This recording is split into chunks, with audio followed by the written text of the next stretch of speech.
tapping in.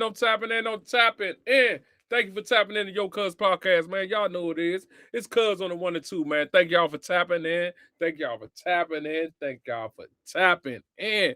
PSA, man. I got one for you, man. Y'all. It's like a 15-minute clip, man. Listen, I got one for you, and it comes from Roland Martin site, man. Tap in, right? So I was brought up on the site that the police pulled up on a man at the gas pump because he thought he was waving a gun at the gas station. But the whole time it was the gas pump, man. Listen, thank y'all for tapping into Yo Cuz Podcast. Make sure y'all subscribe, like, and drop a comment at this episode because we definitely lit. PSA, I can't wait no more, y'all. Y'all ready for this one? This one was lit right here, y'all. I ain't need lying to you. This one here is crazy. Let's go. Crazy ass police video. This is one of the craziest. This comes from Leon County, Florida. So, y'all, a deputy, hold on, don't play, a deputy. This dude is pumping gas. And while he's pumping gas, a deputy is driving by and all of a sudden rolls up on him, pulls his gun out because he said the guy had a weapon. But it was the gas pump. It was the gas. This took place at a Circle K in Tallahassee. Y'all watch this.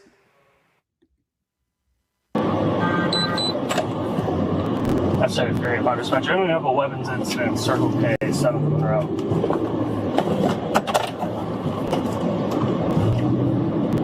Not worried about that.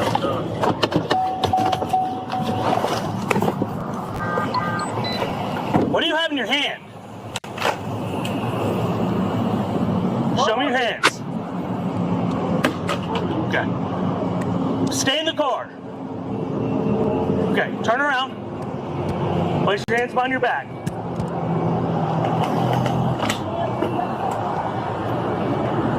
What are you doing? I'm filling up gas, man. You understand you're holding it like this, like it's a pistol, right?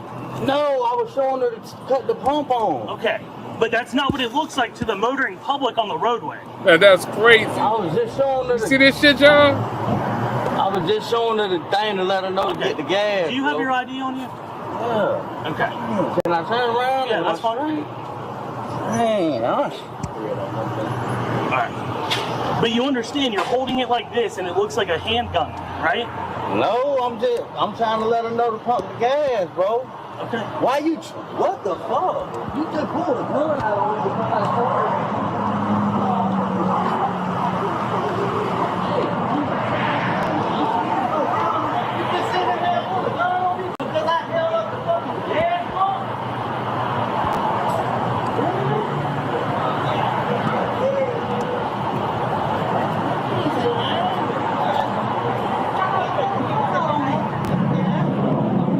I'm 10-4. Sorry, there's an individual who had something that looked like a gun in his hand. Got out with it. That's crazy.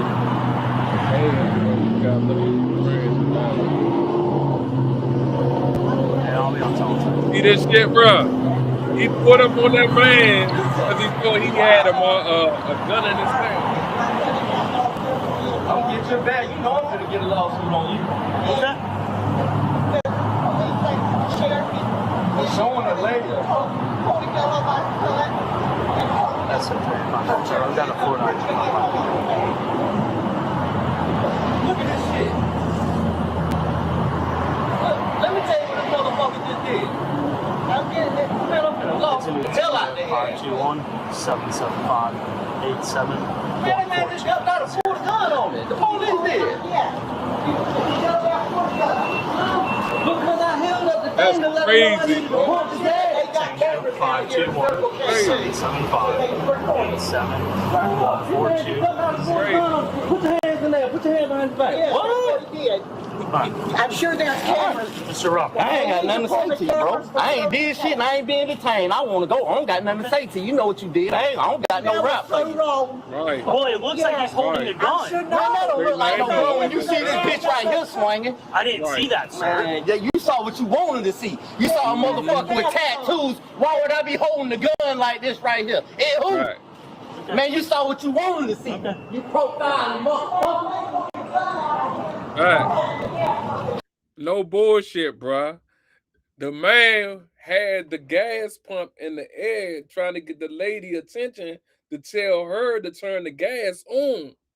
But the police, though he was waving a gun in the air, hopped out the car, hopped out the truck, bro, with the pump, and told him to put his hands up, bro, because he thought he was waving a gun, bro. So let's see how the police gonna try to get his ass out of this one.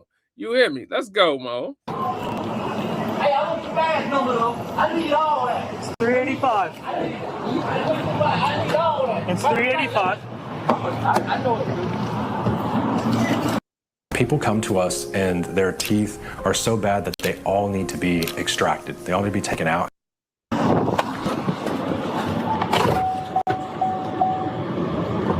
That's crazy. That nigga called back up and everything.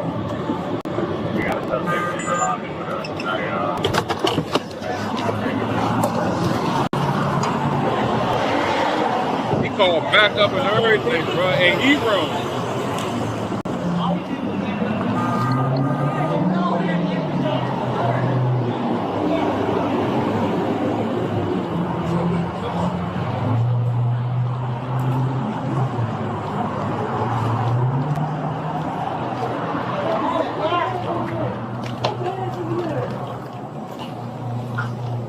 Hey, how you doing? Hey, what happened? So I'm driving down the road, and he's got something black in his hand, and he's moving it like it's a pistol.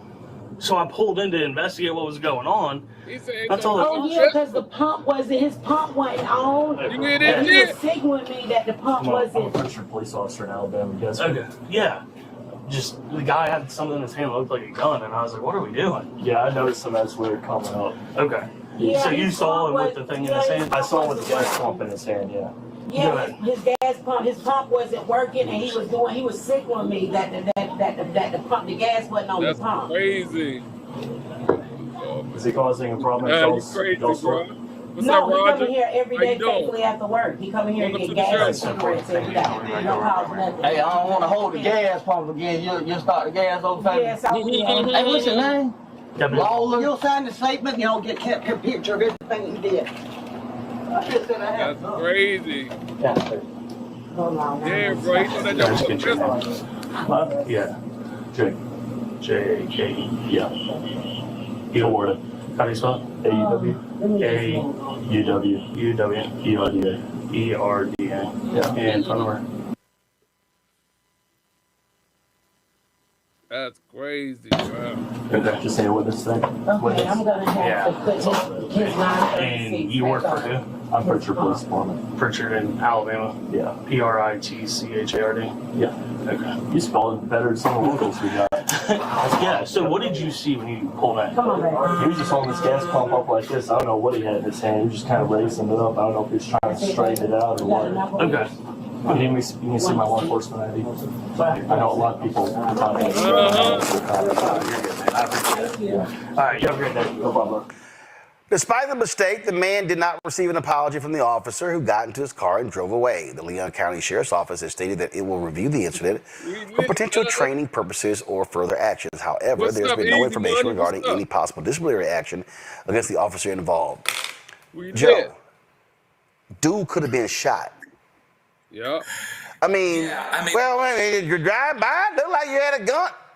How about your ass roll up and let me get a better look? You literally jump out of your car, Right. gun already pulled. That's crazy. Right. That's crazy. This is all of us, man. Listen, you know, how many of us gone to the gas station? You're gonna go get you some Gatorade or get you some Fritos or something, and you pull up in there, give them a 20 and say, put the rest on number 4, right? You know, you feel me? Then you go out to the car and you pull the thing out, Crazy, and Mo. you press the button and it's not resetting, and you're still holding it. You're not putting it back in. You're holding it and you're going like this. You already know, cuz. Thanks, cuz. And so, We lit. so it's not in the car tank, you know, and it's not because you've already pulled it out because you expected it to start. And if that's the difference between somebody getting shot and somebody not getting shot, listen, That's crazy. we've got a serious problem. Yes, it would have we been do. very easy for this guy. I mean, and the guy was right. He was tatted up for a second there. I thought he could have been a brother, but now it looked like he's a white cat and everything else. And he told the officer, he said, you know what, you saw what you wanted to see. Yeah, you saw what you wanted to see. And what do we do when folks are so uptight? You know, people can be uptight, but police with guns and badges and societies, you know, benefit of the doubt, a whole nother they way. can't get it wrong, because when they get it wrong, people die. And then it's kind of like this, oh, you know, too bad. Off the break, and this is 100 shit right here, bro. If that was a black person, bro, that man would have went over there, dragged them, beat him down, looked for a gun and everything. They want no gun, bro. This is what I'm saying, bro. The shit that we go through, bro, as our complexion, bro. Right? Even though this was a white dude, it doesn't matter, bro. This is what we go through, bro.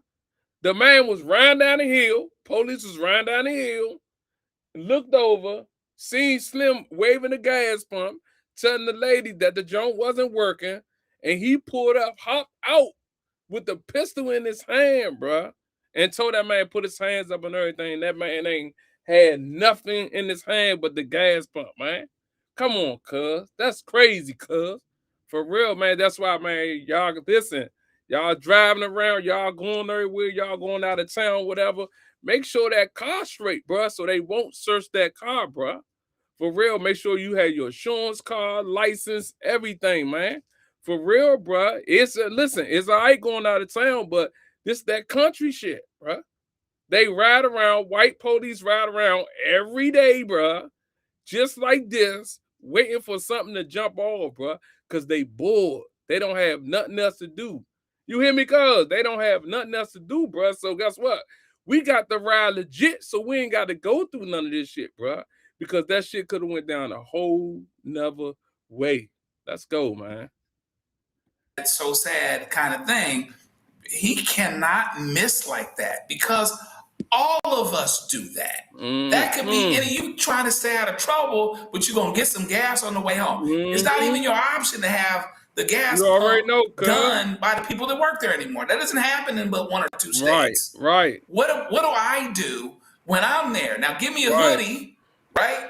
You know, because I'm coming back from working out, or make me look less than having a suit on, or what I'm wearing right now. And then they might be putting something on me that soap won't wash off. Yeah. You've got to do something about this, because police officers, folks with guns and training, apparently, purportedly, cannot make these types of mistakes. Everybody don't need a gun. He had the right to be mad as heck. Everybody don't need a gun. I don't need that kind of grief. Cops rolling up on me. He goes to the gas station every day. You know what I mean? Listen, man, everybody don't need a gun. I don't give a fuck, bruh. Everybody don't need a gun, bruh. For real talk. We don't give a fuck if you registered, you went to the fire range, they passed you, or whatever. Everybody don't need a gun. I don't give a fuck if the gun registered. Everybody don't need a gun, man. That's how shit go down. Nigga get the gun, so the nigga think he's protected. He's bullied. He's strong now. I got a gun. Everybody don't need a gun, bruh. Everybody don't need a gun, bruh. For real, bro. You got people with guns, but they got a fucked up issue up here, and they got a gun that's registered. So guess what? If they shoot you and kill you, they ain't even gonna get no time. They're gonna go to St. Neves for like 5 years and come home. Everybody don't need a gun. I think before you need a gun, you need to go to like a check. Says you crazy or something, bruh. That's what they need to do, bruh. So guess what? If you do shoot a person and you crazy, at least you got a card to say, yeah, I'm fucked up. But they know I was fucked up because they gave me a license for the gun. I guess. You feel me? But I'm just saying, it's the shit that we go through, bro. We can't be going through this shit, bro. Everybody don't need a gun. Everybody don't need a gun, bro. Real talk. So, you know, that might have been a good question to ask on the front end. Figure it out on the front end. Drive by and see, okay, the guy's he's got the gas pump. Trying to get the gas pump to work. It's crazy though, man. You know, just stay prayed up, I guess. I'm sitting here.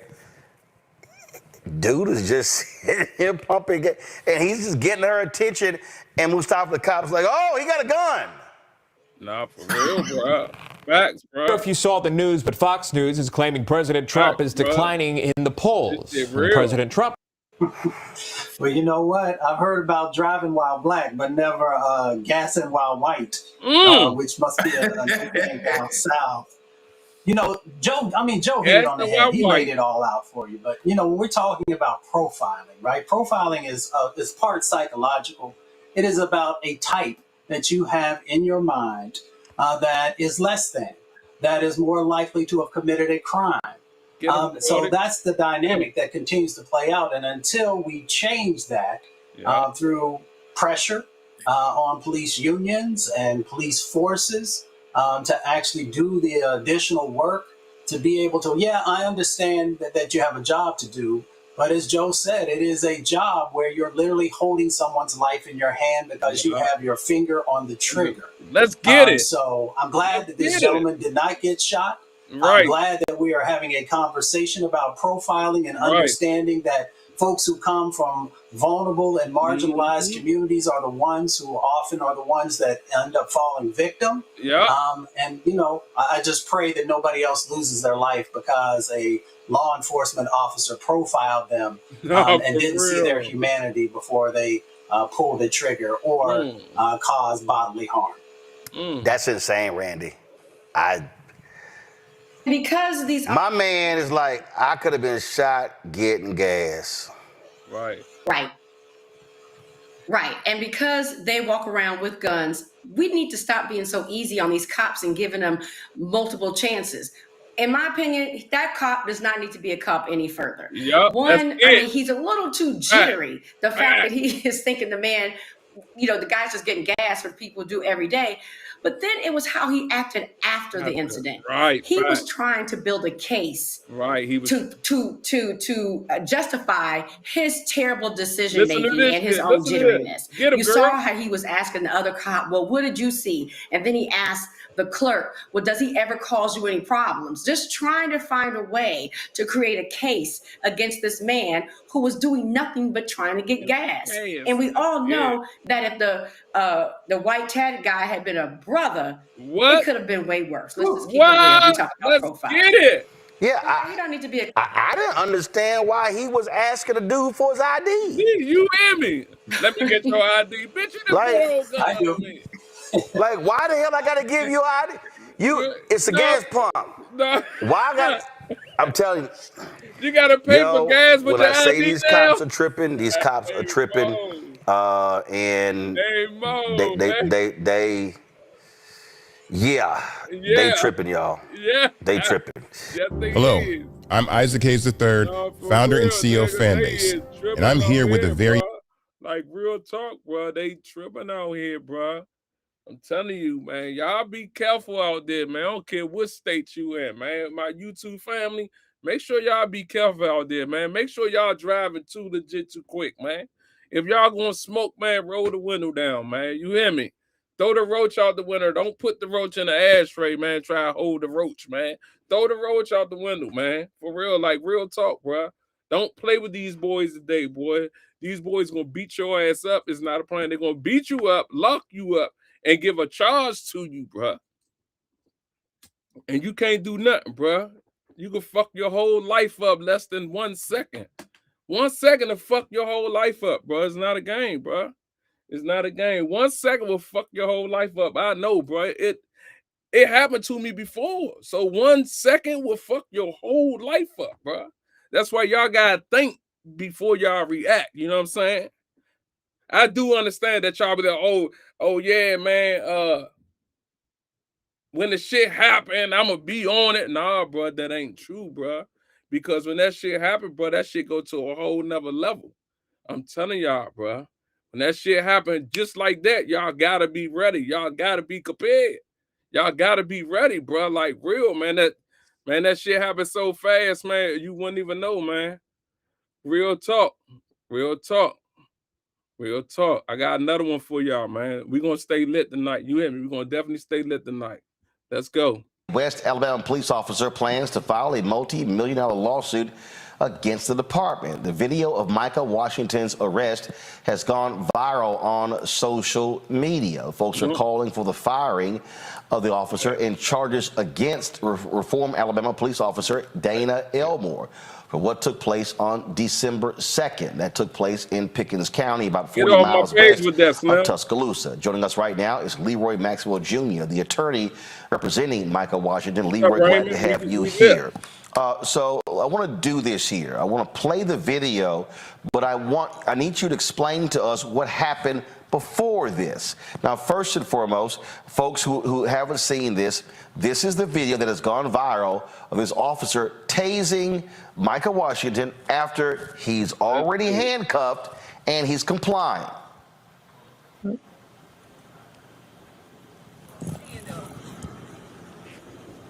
Get on my live with that, bro. Real talk.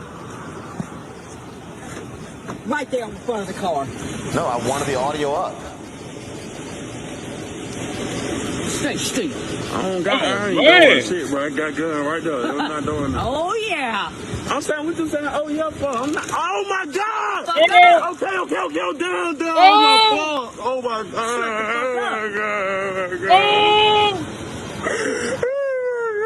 That's crazy. You want it again? No, man. Shut the fuck up. You was big and bad. Shut your bitch ass up. Ooh. Wow. Leroy, first and foremost, who was shooting the video? Right. Thank you so much for having us. That was Micaiah's younger brother, Shaquem, who was shooting the video.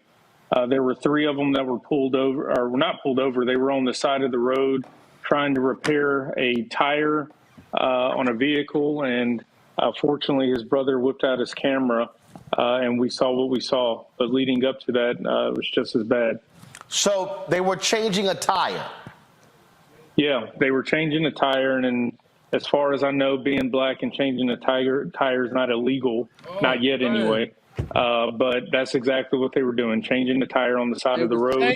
Officer came up on them, asked what they were doing. Micaiah made it clear, we're obviously changing a tire here. There's nothing illegal that we're doing at all. Why do you want my ID?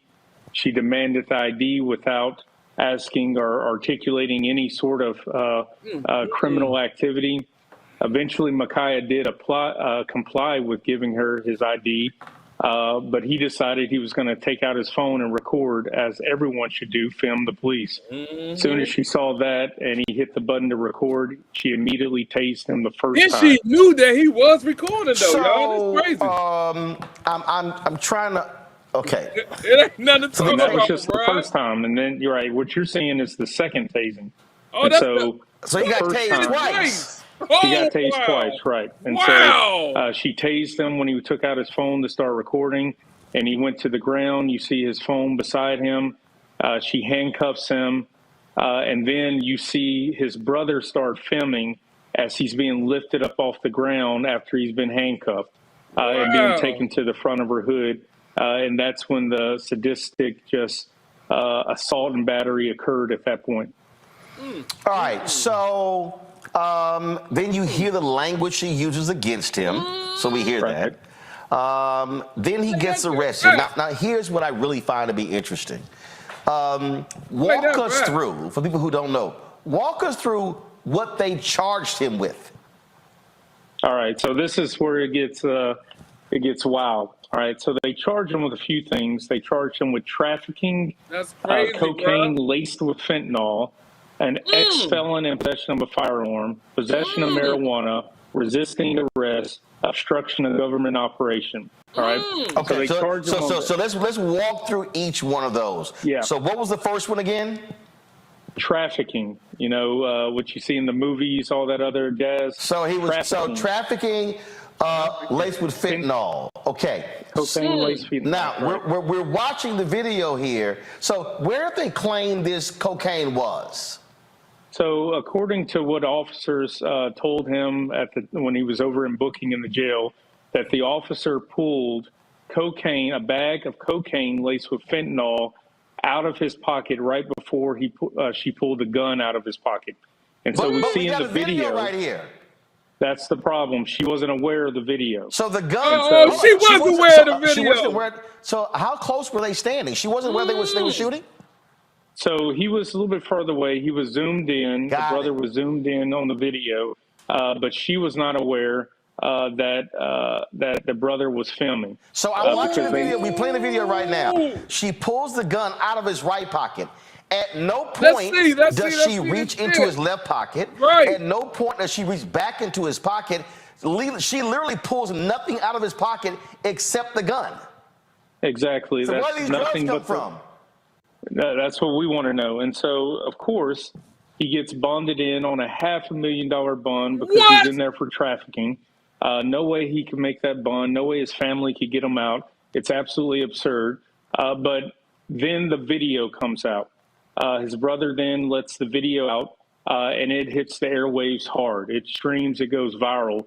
And then all of a sudden, conveniently, the state moves to dismiss the charges for trafficking the fentanyl. They claim that there was a road test done and it came back as positive as fentanyl. Further testing showed that it was not fentanyl. I've done this sort of work for over a decade in criminal defense and civil rights. I've never once seen a forensic test come back on toxicology that fast outside of a field test. But apparently they did more testing, came back as not fentanyl, and they dropped that charge conveniently. In addition, the felon charge, ex-felon in possession of a firearm, that charge just disappeared. I didn't see a motion to dismiss it. I didn't see a judge or an order to dismiss it. That charge just up and vanished in smoke. Wow. And now, so here's the deal. Is he an ex-felon? Absolutely not. Never been charged, arrested. How's a man charged as being an ex-felon when he's not an ex-felon? Right. That's exactly the point. They, in a hustle and a bustle to try to come up with charges, they just start throwing charges at them. How do you go through the process of deciding someone is a felon enough to put felony possession of an ex-felon in possession of a firearm charge against someone? That's a process that you have to go through to ensure they're a felon. Clearly, they either didn't go through the process, didn't think through the process, or they just threw charges up against them, hoping it would stick. And of course, that charge is no longer there because he was not a felon whatsoever. And it's our expectation that the remaining charges will ultimately be dismissed as well. So, I mean, what's astounding here is it's just, man, just pile it on. And we see this. We see this happen all the time to African Americans. And let's just be real. If this video does not exist, first of all, now this officer, does she wear a body camera? Now, looking at the video that the brother took, it looks like I couldn't tell if she was wearing a body cam or if that was just a radio or something. Microphone, a radio, right? Exactly. I couldn't tell, but we do know from Micaiah when he was in the vehicle, he said the dash cam was completely unplugged. He saw wires hanging from it, but nothing was plugged in. And so we're not aware if she was wearing a body camera or not. She do that all the but I time, imagine if she had been wearing a body cam, that function would have been turned off or just not available. Thank God his brother. Hold up, YouTube family. Hold the fuck up, YouTube family. Hold up, YouTube family. Okay? This female cop rides up and down the highway in the country, pulling moves, right? They just said in the police car that the wires for the dash cam and everything was unhooked. Raggedy wires, no nothing. And she ain't got a body cam, bruh. You feel me? The whole time she never knew that she was being recorded, bruh. Do you hear me? So she pulling moves. Do you see the charge that... Listen, they try to hit that boy with like 10 charges to keep him in, bruh, right? Knowing that his folks ain't got no $1 million. You feel what I'm saying? Knowing that Slim really ain't had no drugs on him. You feel what I'm saying? But soon his folks dropped this video, they dropped everything because they know she's dead wrong. So now guess what? They about to investigate her, bruh. Do you hear me? Listen, younger, that lady is crazy, bruh. This is what I'm saying, man. This is what I'm saying. Don't get them folks no reason, man, to pull y'all over. Don't be disrespectful to them folks or nothing, man. Because look, we was just talking about this shit, man. That's crazy, bro. Brother was filming, or else he'd be still behind bars, from my calculation, on a $500,000 bond, rotting away. Mm.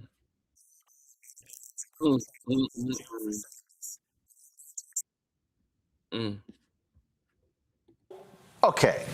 All right. So the police department charged him with these offenses. That's crazy. Then when it goes to the DA, they realize, we got a problem. Yeah. And so they just start dropping the stuff left and right. Hell yeah. Yeah, that's what it looks like to me. They realize Ain't no we got a look problem. like. That's what it was. We're getting our timeline together. We know even when he was initially booked in the jail, we have recordings of the family talking to the jailers. They said that he was only there for a failure to appear for a traffic ticket in another city. They didn't know about any other charges. And then an hour later, all these charges come flooding in, and then the video gets released, and now they're slowly backtracking and pulling away these charges. Once I believe the powers to be in the DA's office is realizing what's going on here. I think you got a situation where you got a rogue cop who's used to being a cowboy, cowgirl out there, getting away with whatever she wants to get away with. Unfortunately, the brother was filming, and she ain't getting away from it this time. I mean, what's still stunning to me is when you look at those charges, and I'm gonna go back to the drug one, okay? So she claimed they're drugs, okay? Then there was a field test.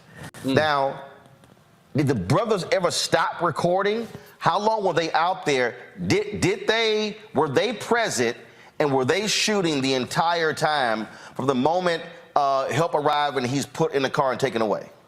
That's great. No, they didn't shoot the entire time, but there were multiple officers that showed up, and we believe at least one of those officers is probably going to testify or speak truthfully as far as what happened. Because Micaiah and his brother will tell you there was never any sort of field test done. There was no white substance or powdery substance or whatever, fentanyl, crystals or whatever.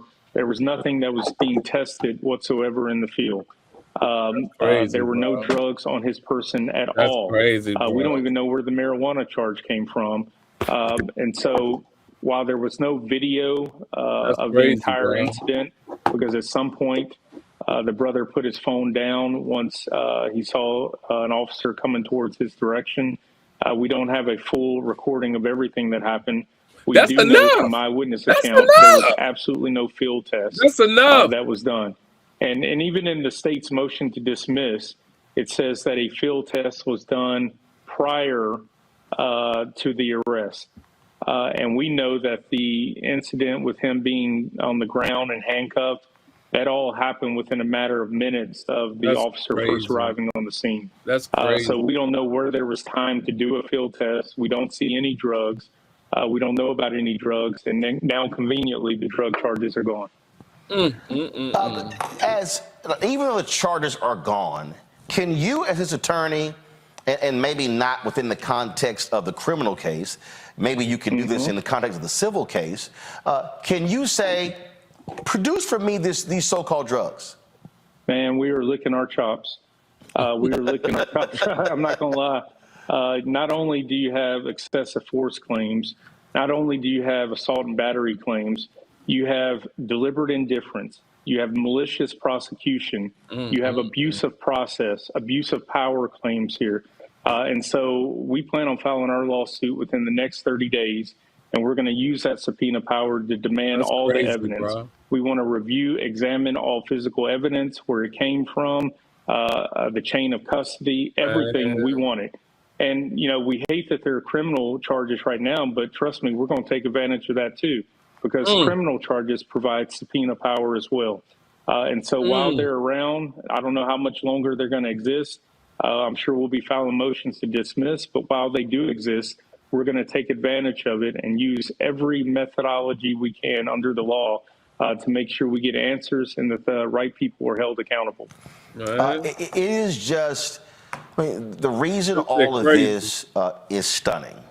That shit crazy. And I say all the time, praise God for this. Amen. Because one, again, if it's actually true that the dash cam stuff was unplugged, this is the problem we've seen in Chicago, where cops have destroyed dash cam videos, where cops turn their body cameras off because they don't want themselves being recorded. And so, absolutely, if his brother's not there shooting, I mean, their story, how they frame it becomes the truth, and it's just this is another black man claiming he didn't do anything, who just shut up and go to prison.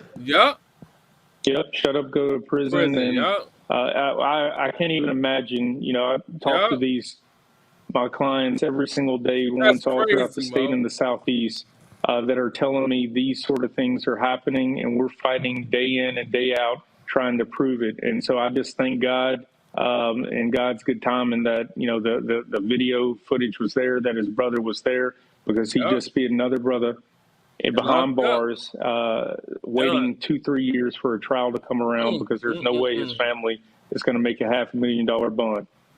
And so right now it's time to get him justice. We're going to turn this narrative around and get accountability. Where is Micah right now? All right, look, I don't know who need to hear this, but my man just tried that new 100 milligram generic Viagra. So Micah's at home right now. And so he was in our office a couple hours ago. Thankfully, he's home. And he's going through it. He's naturally a positive, bright, optimistic, he feeds, gives energy to everyone. And I told him, don't let this rob you of it. But right now he's dealing with the first time of his life, depression, dealing with this traumatic incident where he goes in dark rooms and he just wants to sleep and not come out. He's afraid. He's worried. He fears for his family. He told you to say that, bro. Will there be some sort of retaliation? He's going through it right now mentally, but we're going to get him right. Mentally. I know that's right. You talk about, obviously, depression. Is he still suffering any physical ailments as a result of being tased? When we got him out of jail, he was still in the T-shirt with the taser holes in the back of his shirt. Man. So, yeah, he's bruised up. It's tender to the touch. It's a little swelling going on. We got him treated at a medical center. And so physically, he's still going through it. Every time he turns, every time he sits in a chair, lays down, he can feel it. Put him away somewhere. That memory floods back to the moment where he thought he was going to die. It was one thing the first time being tased, but when he was on the trunk of the car, still saying yes, ma'am, still saying no, ma'am, being the polite young man that he is. Crazy, bro. And she is getting off, telling him you want some more, calling him everything you could think of, and continuing to tase him in the back. It might have lasted for 10 seconds, but for him, it felt like it was 30 days. He was there forever, and he felt every last jolt of energy. Absolutely unbelievable. Leroy, anything else? No, again, thank you all for covering this, bringing attention to it. We're out here in the trenches, often in the Black Belt here in Alabama, and this happens all too often in these small counties. Pickens County is a former sundown lynching-style county where some of the most horrible atrocities still occur. And bringing attention to this, putting light on this, means the world to the citizens of Pickens County and to everyone here in Alabama. So we appreciate it. All right. Leroy Maxwell Jr., we appreciate it. Thanks a lot. Man, listen, these the things that we go through, right? No bullshit. You got to pull that camera out. If you get pulled over or whatever, pull that camera out, man. Pull that camera out, man. No bullshit. Pull that camera out, man. It's not a game, man. For real. I got one for y'all, man. Let's go. We ain't gonna waste no time. Thank y'all for tapping in the Yo Cuz podcast. We lit on the Monday. Let's go. It sparked a significant controversy there. The mayor demanded changes, and the black police chief of Baton Rouge, well, he agreed. He actually fired a number of officers. Several others actually resigned. Yet, why has this police chief been pressured to resign by largely white city council members? Folks, we're going to show you the video from the council meeting. Let's and go. If you want to see a police chief who did not mince any words, let's go, watch Martin. This. Let's go. With all due respect, Chief Paul, I think 7 years you've been with us. 7 years you've been with us. I appreciate the fact of finding the bad actors in this department and everything else. And we talk about trust in the police department and everything. But the buck stops with you. We all know that. You've said that before and so on. And I want these people that perpetrated this and that took people to that place and assaulted these people or whatever that happened or claimed to happen and everything else. But it's a stain on East Baton Rouge Parish. It's a stain on the city of Baton Rouge. It's a stain on the police department. And everyone has to be held accountable. And I can't imagine whether it's you, and it's been going on for a long time, previous police chiefs and so on, that wouldn't know about this, that wouldn't know anything or had complaints before or enough complaints. Several people stood up here and said that they've complained about it. They've said something about it. They brought it to people's attention. And yet nothing was done until some investigator or however it got out found out. And with all due respect to your position, police chief, I think, and I would ask that you step back for a while from your position. I know you're fixing to leave. What? But I think it all has to be held accountable. Everyone. To put trust back in the community, everyone has to be held accountable until the investigation is going through. Again, like I said, even former police chiefs, as far as this investigation goes with the FBI. I don't know how we can show the public that we're truly investigating internally or whatever else when you say you're sitting here didn't know anything about it, or you said before you didn't know anything about it, or it hasn't acted on something previously that happened. That's just my feeling. That's your word. That's a lie. Hey, Chief. Chief, I'm gonna let you come to the mic, though. I'm gonna let you come to the mic. No, I'm not blaming. Look. I want to get this straight. I am not blaming Chief Paul. Ladies and gentlemen, I'm gonna let Chief Paul come to the mic and respond. I'm gonna let Chief Paul come to the mic and respond. No. We officers, we don't want to arrest anybody. Hey, Gary, if you let me do my job, I'm gonna do my job. Gentlemen, we don't want to arrest anybody. Don't.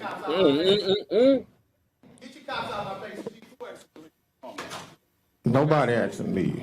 What is his name? Yeah. Mayor Pro Tem. Mr. Chambers. This man has a right to do the job. Gary, you can't take over the meeting. So, Gary, you can't take over the meeting. So relax, please. You're in the meeting. You've been allowed to speak. So relax, please, sir. I know, but we're gonna keep going. Go ahead, Councilmember Moe. We have got to the point where literally anybody can build a fully working app without knowing how to code. This is. If I came off accusing you did directly, you did not specifically doing anything, whatever. What I'm saying is, with the investigation going on, for the transparency of the whole department, you're the top police chief. Would it not behoove us to step back, let you step back, and I know you've contacted the FBI, and the FBI has been there, to make it more transparent, is what I'm trying to say. Mr. Chambers, I apologize if it came off. You're the only one we trust, brother. You know my name. You're the only one we trust. Don't trust nobody else in BRPD. Yes, sir. I want this matter resolved, and I want the place shut down, and I want everything. I know it's been shut down. I want it gone. And I want all of this resolved. But we can't accept the fact of where everything, the buck starts and stops. So let's talk bucks. I've been quiet for I haven't been here 7 years. I'm sorry, Mayor President, but I'm going to speak my heart on this one. Because let's talk about processes. Let me count. Because this is important.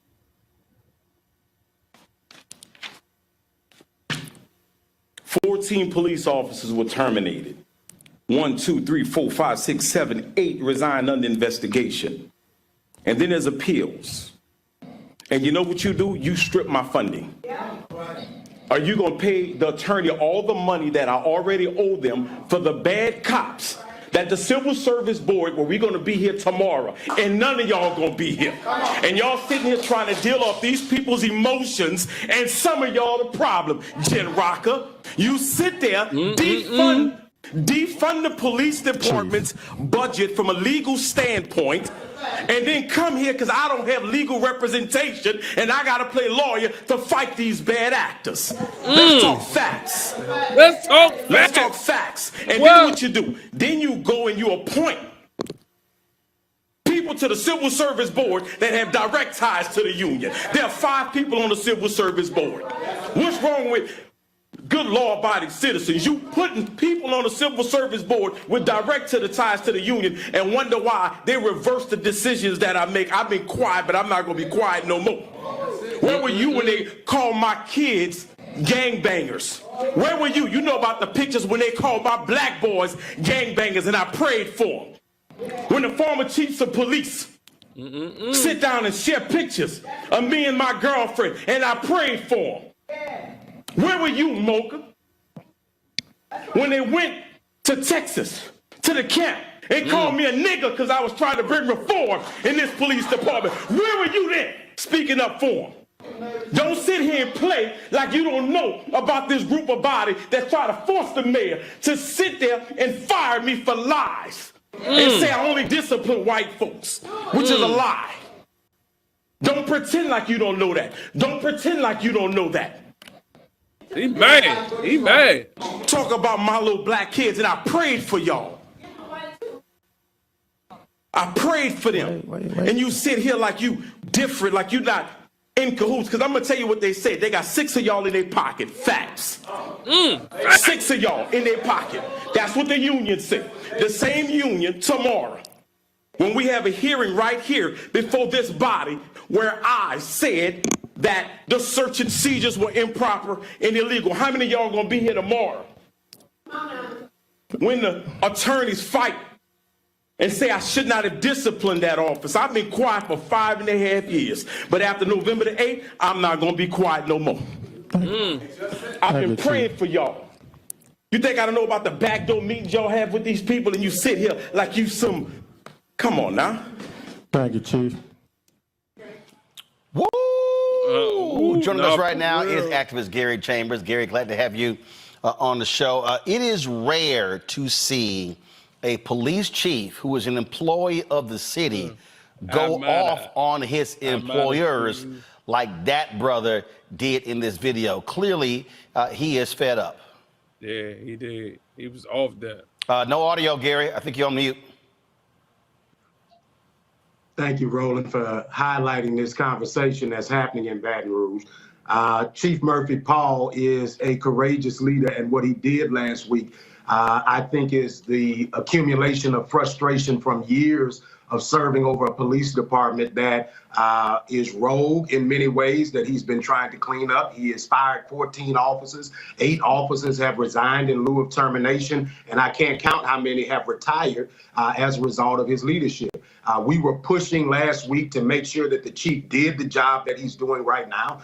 We felt that he needed to be more swift on acting on this issue, but, you know, he is the police, and I want to remind people that Murphy Paul and I have had our share of tussles around police accountability. But what you see is a black leader who is attempting to do the right thing. And I believe when you have a leader that is doing the right thing, that it is on us to stand up with him. You've got council members like Jen Rocker and Aaron Moak here in Baton Rouge who want him to resign. Here's the deal, Roland. He's already announced that he's retiring November the 8th.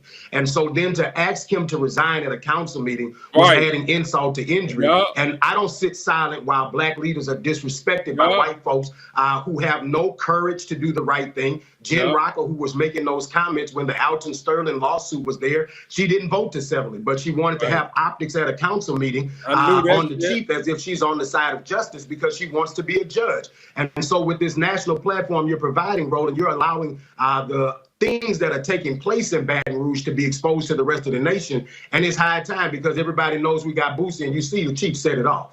So okay, what just jumps out at me, you have the police chief, Chief Paul, who literally says, why are you defunding the legal department? So when he says, I don't have any attorneys representing me here, what is he talking about? So the chief has, every time he sends a person for termination, they have to go before the Civil Service Board here in Baton Rouge. The chief has legal representation that goes to those meetings with him to help him get success on behalf of the citizens to get rid of these rogue police officers. People like Jen Rocker, who is an attorney in the city of Baton Rouge, Aaron Moak, who's a council member, voted to end his funding or not to approve his funding for his lawyers. So when he goes before the Civil Service Board, which was previously stacked by union representation, he doesn't even have legal representation that understands the law at a depth deeper than him to fight to ensure that these officers don't get back on. Wait, I'm confused. So the council member sits there and says, I want this shut down. I want these people gone. I want these things handled. Yet when the chief fires these rogue officers, then the city is not sending a lawyer to the hearing to argue the city's case as to why the chief is firing them? They would rather use a city attorney rather than hire competent counsel that has expertise, a subject matter expert on these deals. And that is, in any other city, this would be laughable that Republicans would be voting against funding for a police chief, right? But you have Republicans in the city of Baton Rouge who are voting against funding for a police chief because he's black. Let's just tell the truth. Because when Carl Dabney was the chief of police and Alton Sterling was killed, many of these people were silent within our community, but now they want to talk about justice. And remember, Roland, the officers involved, the picture of the main officer is black. So the cop that they want fired is a black cop, too. Let's see if they're white cops that are doing the same thing and they have the same tone. The chief also talks about this review board that says these individuals have direct ties to the union. That's not the kind of folks you want on such a commission. You want folks who are impartial. Well, not our Baton Rouge City Council. See, Roland, Baton Rouge is a majority black city with a majority white city council. And so because of this, we have had manipulation and really horrible tactics that have been used to pursue a lack of equity. Aaron Moak's a new council member who's running for state representative. And you had Councilwoman Chawna Banks, who's also running for state representative, call out Jen Rocker at that meeting repeatedly. And we need leaders like Chawna Banks and Cleve Dunn because they are pushing the envelope to ensure that equity exists on that council. We wouldn't even have had this issue brought to the council if it wasn't for Councilman Dunn. Want to start a podcast but not sure how? Riverside has got you covered. First, go to Riverside. Gary, so they're pressuring the chief to resign, but has he resisted so far?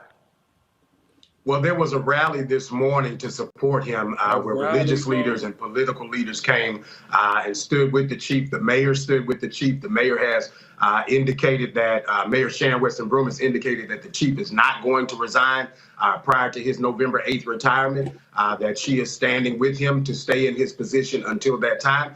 But there are leaders within this community who don't even want at that point because they believe that he is the only chance that we have at justice and equity. And let me be clear, Roland, He was not a Baton Rouge police officer when he was hired into this. He's former state police, and that's why many people in the community wanted him to be the chief of police, because he doesn't have the ties or the historical ties, 30 years of serving with the members of the Baton Rouge Police Department. I'm still trying to understand, and you and I have talked about these kind of things beforehand.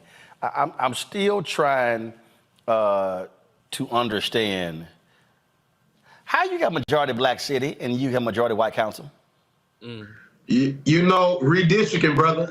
We are fighting that battle right now. We have a majority black city. We have 2 seats that we could flip, but there's not an investment. If you pay attention right now, we have a Louisiana governor's race happening right now in Louisiana. How much is the National Democratic Party investing in a black man named Sean Wilson running statewide, who has a chance to stop a radical Republican from winning? But on the local level, we have people who are pushing for us to get fair match. We have an 89% minority school district that has a majority white school board, right? When you process that, that is it is taxation without representation, literally. It is having representation that does not meet up to the community that they represent. You talked about today's rally. The mayor, Sharon Broome, was at that rally, correct? She was. And I was, and so someone who was attending that, folks, go to my iPad. You hear just some of what she said today at that rally.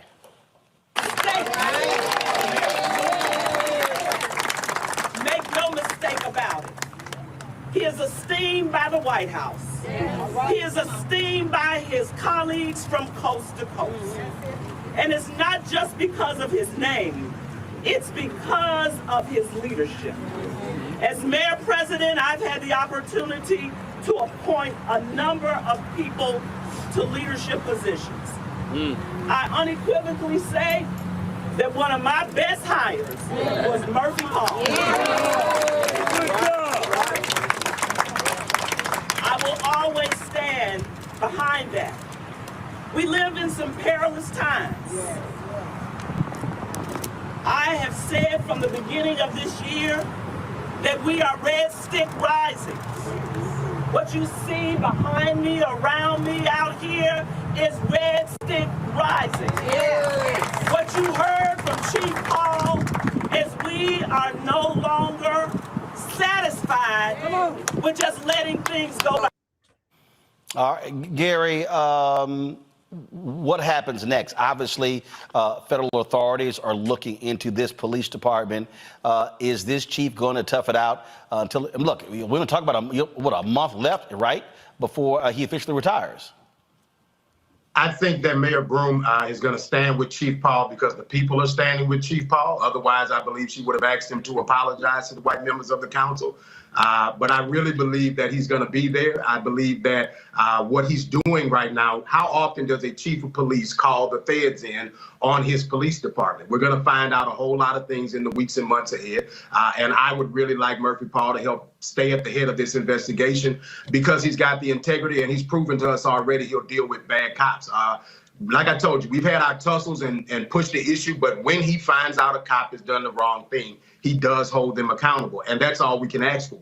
Well, and that's one of the things that we have not seen in a whole bunch of police departments across this country. And we also are talking about Louisiana, where they had, of course, the massive cover-up in the state patrol officer as well. I want to bring in my panel, Dr. Julianne Malveaux. She is an economist, an author based out of D.C. Dr. Amakongo, the Biga Senior, professorial lecturer, School of International Service, American University of D.C. Renita Shannon, former Georgia State Representative out of Atlanta. Glad to have three of you here. You know, what really jumps out here, Julianne, when you look at this city, and we talk about how do we deal with bad cops, corrupt cops, abusive cops.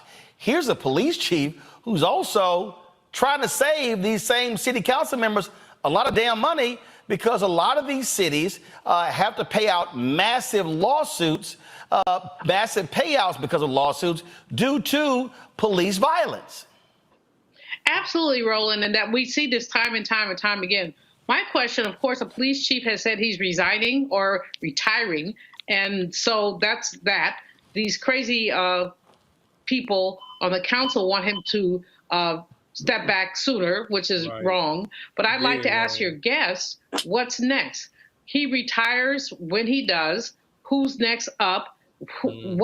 How does anything change? He's been a stalwart. He's been had his hand, his finger in the dike. But what happens when he does leave? Who's next? Yeah. What's up? Good question. Today we've got some obscure original ACG silhouettes to show you. Yeah.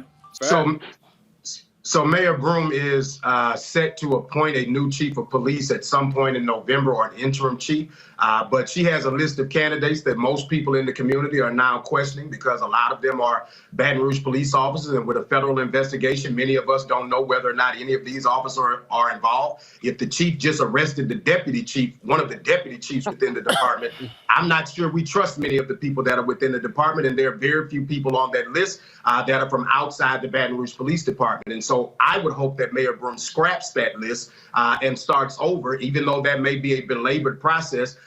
We, the voters, or the people of this community, for the most part, I have heard a single person that trusts anybody on that list. I'm a Congo.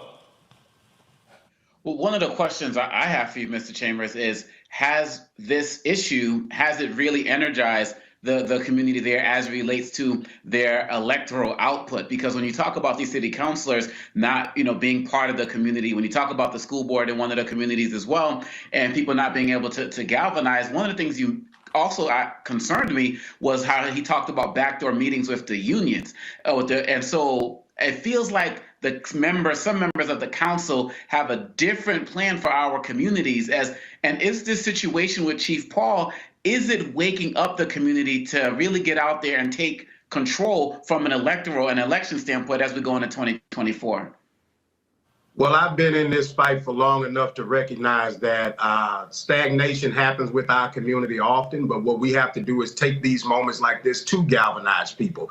In 2016, when Alton Sterling was killed, we elected a more progressive leader for our community, and we got police reform and a more equitable chief of police. I think that these things are going to cause people to rise up. They're paying attention. And the more that folks like Roland and yourself highlight conversations of what's happening in Baton Rouge, the more people get stirred up, because they're watching, they're paying attention. And when the country's watching, that makes people say, you know what, we got to do something about this. Renita? Yeah, what an insane council meeting, because here you have the council member who is basically accusing the police chief of having prior knowledge of what was going on in the Brave Cave and knowing all this time, and basically chastising him for standing up now and saying that, this should all be stopped. And watching that, I'm just thinking, well, I'm sure this isn't the first day that somebody has come to a city council member meeting and said what was going on in the Brave Cave. So the city council person, at least so it looks to me as an outside person, is accusing the police chief of, doing something that he has done, which is, this is not the first time you've heard about it, but you haven't taken any steps. At the end of the day, the police chief gets appointed by the mayor, and the mayor and the city council work together. So if they were concerned about the Brave Cave, they've had plenty of power to do what they needed to do. But my question for you, Gary, and good job on your Senate campaign. I very much enjoyed watching that from afar. My question to you is, I understand that this has not been a part of this story, but I do want to ask you this. Usually when you see Republicans standing against something that they typically would support, like endless funding for the police, not doing police accountability, it's usually because corruption has usually involved those folks. So are there any talks around town about why these people who are pushing back against what the police chief is trying to bring to the sunlight, has there been any talks about if any of this corruption is coming close to potentially involving any of them? Well, the real conversation is that many people in this community recognize that there's an election next year for city council and mayor. There's a heavy push for white business leaders to push her to hire a white chief of police here in Baton Rouge in a majority black city. And so they're trying to force him out in order to get her to do what they want him to do. And let's be honest, a chief talking to a white woman like that in the South, That's, you know, Miss Ann is mad. She want to deal with him, and she wants to tell the mayor, how dare you let this black man talk to me like that? Do you understand who I am? And that disposition is resonating with some white people within this community. But I think that there are other white leaders in this community that are fed up with the tension, that want us to be a more progressive and equitable community. And there are people who want us to deal with the injustices that happen. What we have is a mechanism where the union funds some of these city council members, and they know that they're going to get funding if they're pushing to get a white chief there. And for folks in Louisiana, don't forget, you have a gubernatorial election taking place, which means early voting is right now, Roland. There you go. There you go. And look, you're always crunching the numbers. What does it look like for our people in Louisiana? It ain't looking good if we don't show up, brother. Early voting is happening right now. There's a black man on the ballot. There's a picture behind me, Roland, that shows black folks elected statewide in Louisiana in 1873. We have not had it since. There's not been a black person elected in the state of Louisiana since 1873 statewide. There's a brother with a doctorate degree. That's the former Secretary of Transportation running for governor of Louisiana. Joe Biden and Kamala, send the bag and help the man win. Send the bag and help the man also, folks there on the ground must do their part. We had a sister on the other day from Black Voters Matter. They're out there on the ground as well. And at the end of the day, if you're black in Louisiana, you can't complain about what's not happening in your community if you're also sitting at home and not exercising your right to vote. And that's fact. Absolutely. Thank you so much, Roland. Listen, man, no bullshit. That's why I'm giving y'all all the updates, man. That's all around the world and the crazy shit that's going on around the world, man. Let's go. Let's stand up for this one. I was trying to sit down and I was gonna do this in a couple of weeks, but I like that. Greg said something there that I just said I got to do this right now. How many of y'all remember I like that. In Living Color? Okay. How many of y'all remember Rock? How many of y'all remember South Central? Okay. Guess who owned that network? Who, bruh? Come on. Rupert Murdoch. So let me explain to y'all how we got Fox News. Okay? They launched Fox Broadcasting. They put on black content. We run to Fox. Living Color. Do y'all know why there is a Pepsi and now Apple Music halftime show at a Super Bowl? Because 1 year in Living Color put on their own Super Bowl halftime show, and all these eyeballs left the Super Bowl and they went over to the In Living Color halftime show, and the NFL said, oh, hell no. That's when you got the big halftime performances and they turn into major extravaganzas because of In Living Color. Yep, I remember that. Why did Keenan Ivory Wayans quit and his family leave? Because what Fox started doing was putting In Living Color reruns on Fox stations, driving down the syndication value of In Living Color, and they let we ain't gonna produce any more shows because y'all cheating us out our money. That's what happened. What did Fox then do with the money made from black people building up Fox? They landed the NFL. That's what happened. NFL used to be on NBC and CBS. Monday Night Football was on ABC. Fox offered $1 billion plus for the NFL rights, and that's when it went from CBS over to Fox. But guess what happened after they got the NFL? Bye-bye In Living Color, bye-bye Rock, bye-bye South Central, bye-bye all of the black programming. Now, some of y'all watching me right now, some of y'all saying, okay, Roland, I mean, that's all that history. I mean, you just bringing up old stuff. Why are you sitting here? Why are you sitting here bringing up old stuff? What has been all the rage for the last year? What? Hold up. What have you heard, Greg and Reese? Man, did y'all see that movie on Tubi? You need to get on Tubi. You need to get on Tubi. You need to get on Tubi. You need to get you a movie on Tubi. You need to get on Tubi. You need to get on Tubi. Go to my iPad.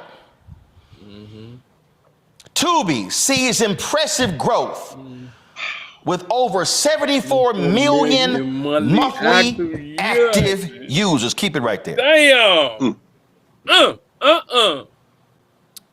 Saying it right here. Do y'all know who owns Tubi? Who owns Tubi, man? Pull a picture up. Let's see. Who owns Tubi? He does. Oh! Wow. A white man. Damn. What is Fox doing? Black people, listen to me. Yeah. Good Lord. Listen to me, black people. Smart man. You built Fox Broadcasting, which gave them the financial wherewithal to get the NFL. They get the NFL, build up the financial wherewithal to launch Fox News. Now we're living in a digital world. Yes, sir. And what is Tubi doing? Caking. Black content, black content, Black content. They dropping black. I see all the Instagram posts, the Twitter posts. My movie on Tubi, my movie on Tubi, movie on Tubi. And guess what? They don't even know numbers are blowing up. Yup. They don't even know the background. And numbers are blowing up. Black people, you the one are turning Tubi into one of the largest fast channels, which is basically a digital channel. They're doing it with black content. Look at it right there. Look at all these. Y'all, look at this. Look at that. This is how they're competing against Netflix and the rest of them. Black. Giving the black people a chance to put it in the movies. Do y'all understand that Fox sold its entertainment division to Disney a few years ago for $70+ billion? Damn. Fox Studios? Yeah. Fox Entertainment, all of their Fox Entertainment assets sold to Disney. Damn. They retain Fox News, Wall Street Journal, New York Post, and those assets. So Fox right now is what? Fox right now is building what? A digital brand on the backs of black people. And you know what we doing? We going, I'm on Tubi. I'm on Tubi. Oh, I'm on Tubi. I'm on Tubi. Now I understand the desire to have our content being places. What did Greg's brother say in the promo video? Bring your eyeballs home. I've been telling y'all. Where black eyeballs go, that's crazy. That's where the advertising money goes. Fact. When you send black eyeballs to gossip, to mess, to entertainment, they gonna sit here and take it up.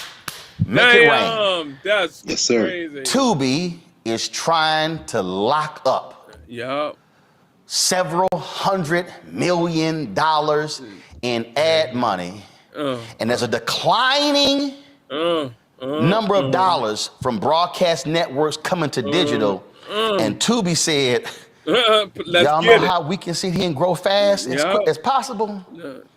All black Let's sit here and go after all them Negro eyeballs with ratchet shows, with a bunch of bad movies, and I can't tell y'all how many group chats I've been in No. Tubi. Yes. Why Yes. am bro. I unpacking this in the way I am?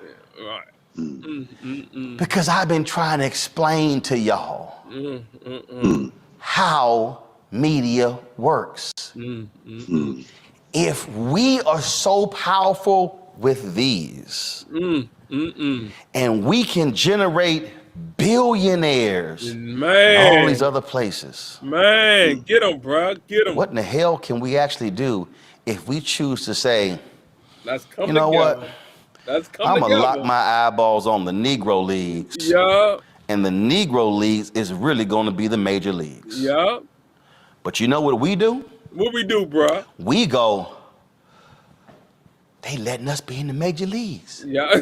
Yes, sir. And guess what happened? Yeah.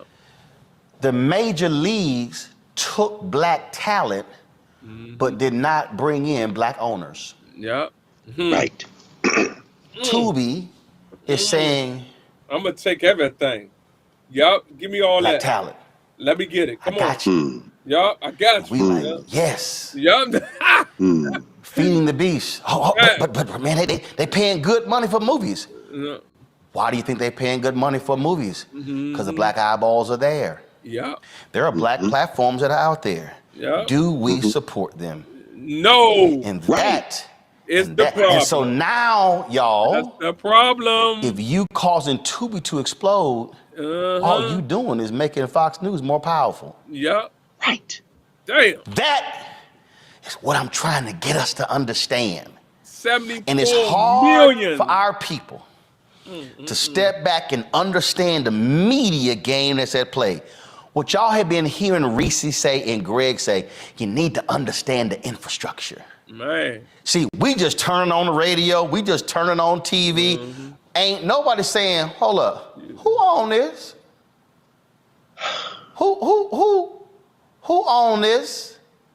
Just like many of black folks who are public workers, y'all sitting here saying, y'all true, like, that's man, look at right. my 401k, but you're not asking who controls the pension fund and who is the investment firm that controls your pension fund, because what you will understand is one of the biggest Republican donors in America is Steve Schwarzman, who is the CEO of BlackRock, and they control trillions of dollars of capital in this country. So when you are excited that BlackRock is investing your money, what you are actually doing is funding the man who's funding the Republican Party. Y'all had better understand how this game is working. Greg, go ahead. Yeah. No. I mean, this is here's the piece that I'm grappling with. I think we all are.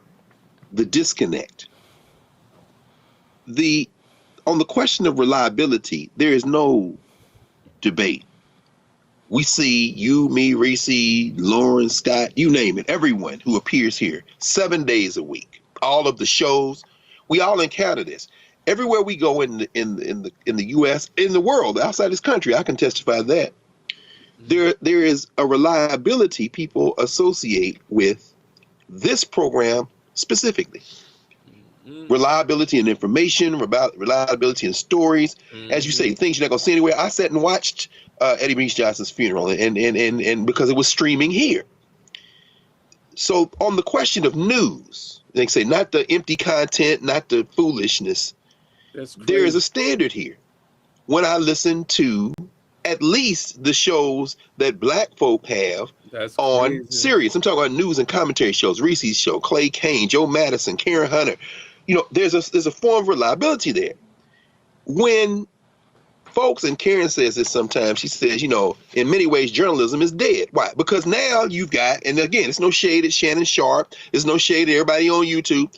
You got people commenting on news who aren't researchers, who aren't journalists, who are not, don't have the background.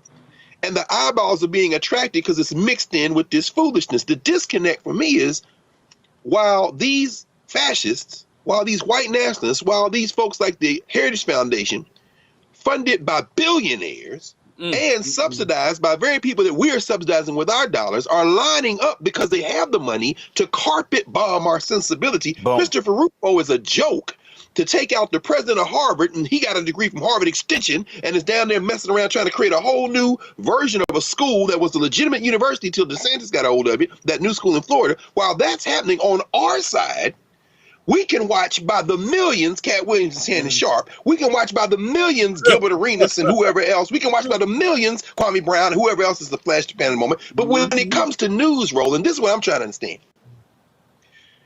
Where is the disconnect when it comes to... The government is banning this $29 AI dog next month, and this is your last shot to get the original lifelike version. There's a new... Us bringing our eyeballs not only home, but home to a specific type of content. When a Byron Allen has poured millions into a channel that nobody watches, when BET eliminated any even gesture toward news, where's the disconnect with our eyeballs for the things that will help us when you have been with this network and this specific show traveling in terms of dealing with voting rights, traveling in terms of activism and organizing, traveling in terms of the injustices our people face and how we are solving the problems of combating them? Where's the appetite for bringing our eyeballs to that specific vein of content? That's what I'm losing. It is because we, again, have black people who are in the black space who want to operate in silos. And I'm gonna go to Reese in a second. I'm gonna say this. I was on a phone call and I told Byron when Black News Channel offered me a show, and it was a joke. I mean, y'all, like, it was so laughable. I literally said, I'm gonna do y'all the favor and not even respond. That's how bad it was. That's crazy. Okay, y'all. So Byron asked me what it would cost. And I told him. Now here's the deal. I ain't got a problem saying it because it's true. When Byron bought Black News Channel assets, Byron could have licensed this show. Yes. Chose not to. Now here's the deal. I got no problem launching your own shows. But who's watching them? Listen, TV One celebrates its 20th anniversary on MLK Day on Monday. I was the face of the network. Yes, sir. I traveled this nation getting local cable people to carry TV One. I know I got an audience and I can bring eyeballs. So you want to launch something and nobody watch, or do you want to actually work with an existing partner? Right. Don't think for a second. It's sweet. When Tyler was talking about buying BET, do not think for a second when Tyler was trying to buy BET that me and Tyler did not have a conversation. Why am I saying all of this? I'm saying all of this is because we as black people need to understand that the storm that is headed our way is a Cat 5. Reese, I don't think people understand. I'm gonna say this again. We are sitting here watching all kind of other stuff, and we ain't watching this news channel, and there's a Cat 5 that's brewing in the ocean that's gonna make landfall. And see, if you over here laughing and giggling and not watching that news channel, you can't prepare for the Cat 5. And then when the Cat 5 hits, you like, oh my God, what happened? Because your ass wasn't watching the news channel trying to tell you the Cat 5 is coming. You got Elon Musk right now. Who is apartheid Elon Musk. Yes, sir. Who is using Twitter to drive racist messaging. That's the only way he is championing the notion that DEI is and black pilots having low IQs is the reason the door came off the American Airlines door. Now you got, I need y'all to pay attention. That thing circulated on Twitter. Laura Ingraham had a panel discussion on Fox News. Matt Walsh Daily Wire is talking about it, same thing. So now they're saying, DEI is now the reason. You got Matt Walsh predicting that there are going to be airplane fatalities because of DEI. Frank Luntz posted, hadn't been a fatality in an airplane crash in America since 2009. Yo, they literally are attacking every institution. That's right. And don't think for a second they're not coming after HBCUs. Just because the affirmative action rule against affirmative action affected PWIs, oh no, don't understand. And again, Reese, that's a Cat 5 brewing that's gonna make landfall. And we over here going, man, damn that shit, I ain't voting. I don't see enough of Kamala. She ain't really black. Damn Joe, cause he too old. Or forget this whole stuff. It's a Cat 5. Yep. Project 2025 is a Cat 7. This thing is coming. And as that scene from Scandal, Joe Morton and Kerry Washington, you running your ass around in the field of daisies and run like they're field of daisies and bombs are going on all around you. Man. The media apparatus is how they are driving the messaging, Reese. Right, absolutely. And I do have to say, there are Black people that have multifaceted interests, and you could watch Roland on at 6 to 8 and go watch the Cat Williams interview.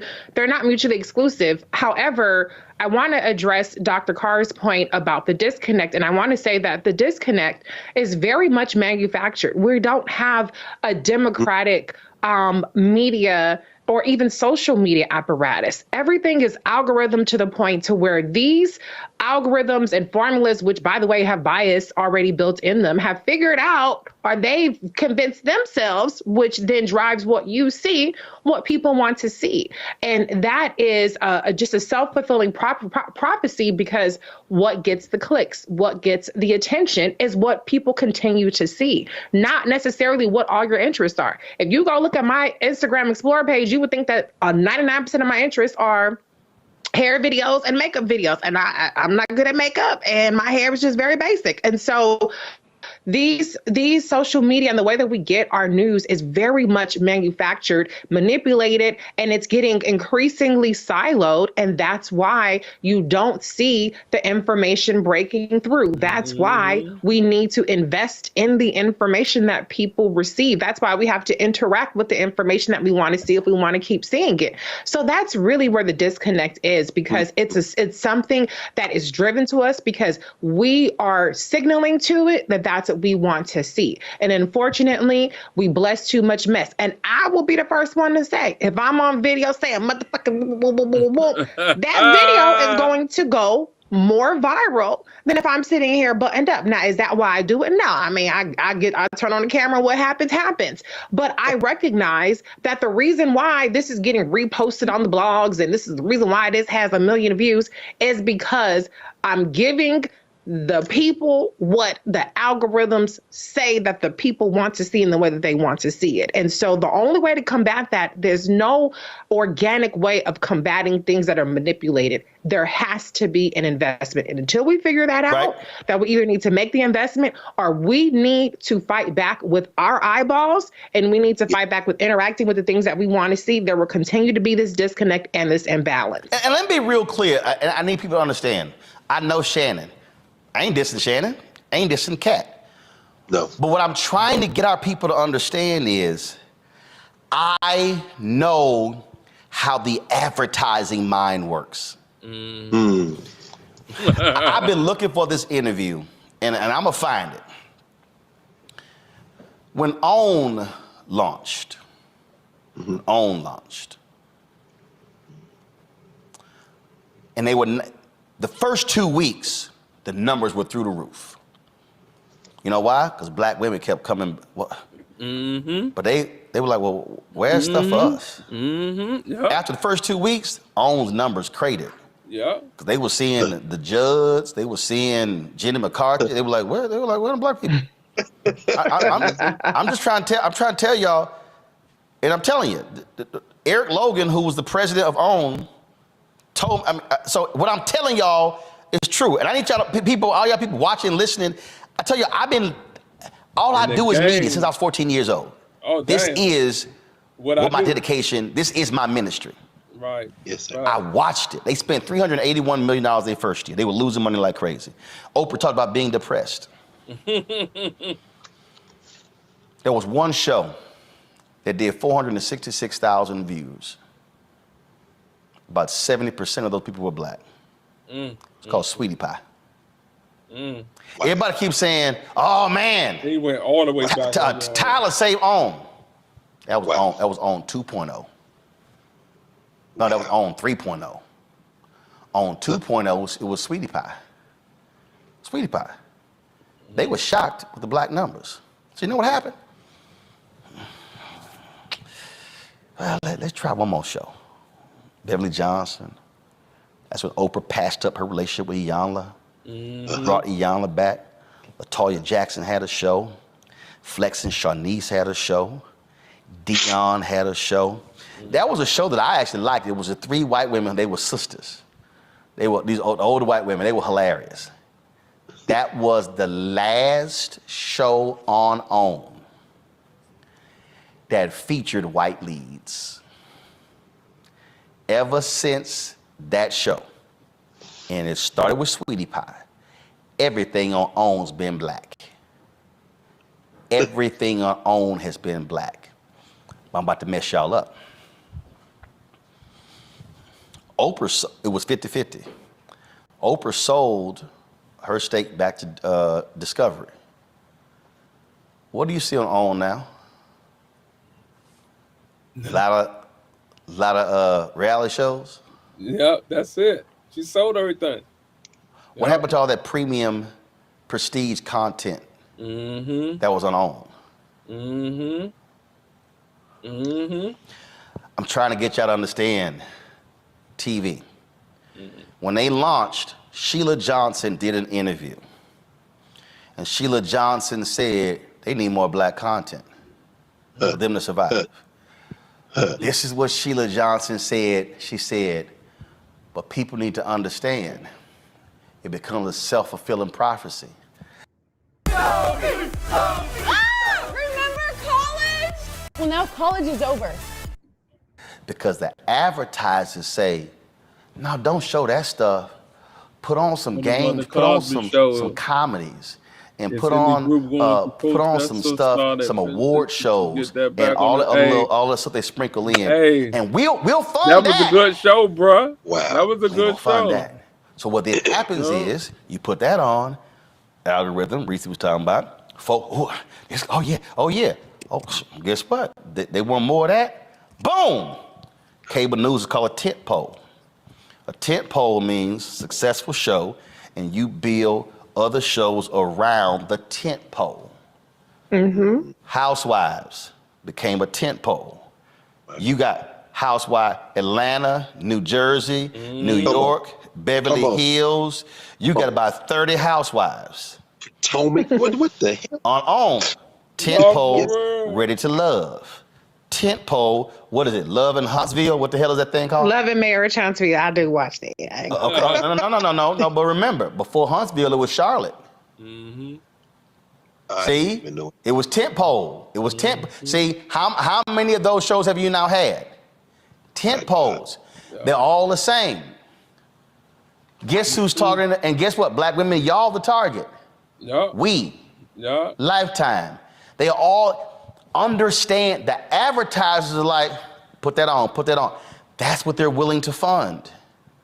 So do you understand? I'm gonna put this out here because I ain't got a problem doing it because they ain't sent us no money at all. And they just got rid of Kirk McDonald, who was the CEO of Group M. He was black, but they never gave us any money. Do y'all realize? Do y'all really want to understand why I launched all the Black Star Network shows in February of 2020? Was it 21 or 22? Why it was 2022? It's because we had a meeting with Group M, and Group M said, well, let's see your slate. Group M controls about $60 billion in advertising money. Okay, 320, 340, 50 billion every year is being spent. So we showed them the slate of shows. Well, they didn't want to see the projected shows. They wanted to actually see the content. So I said, go ahead now. Against my better judgment, let's go ahead and launch the shows. So we did. Launch Farage's show, Deborah Owens' show, Jackie's show, Greg Carr's show, brought in Stephanie Humphrey's show. Yeah. We were having those conversations with Group M in October, November 2021. Nelson Panero, I think that's who we were talking with. And we had a great call. Ty Brown and I had a great, he's a huge fan. That was late 2021. This is January 2024.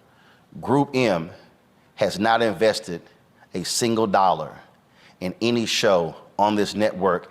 And they were the ones who said, you need to launch them before we put any money in. So we launched them. We launched them.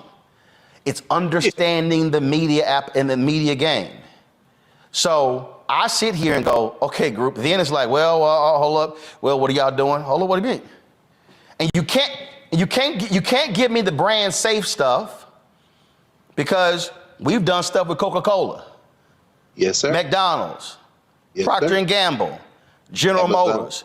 Those are 4 of the biggest brands in the world. Yeah.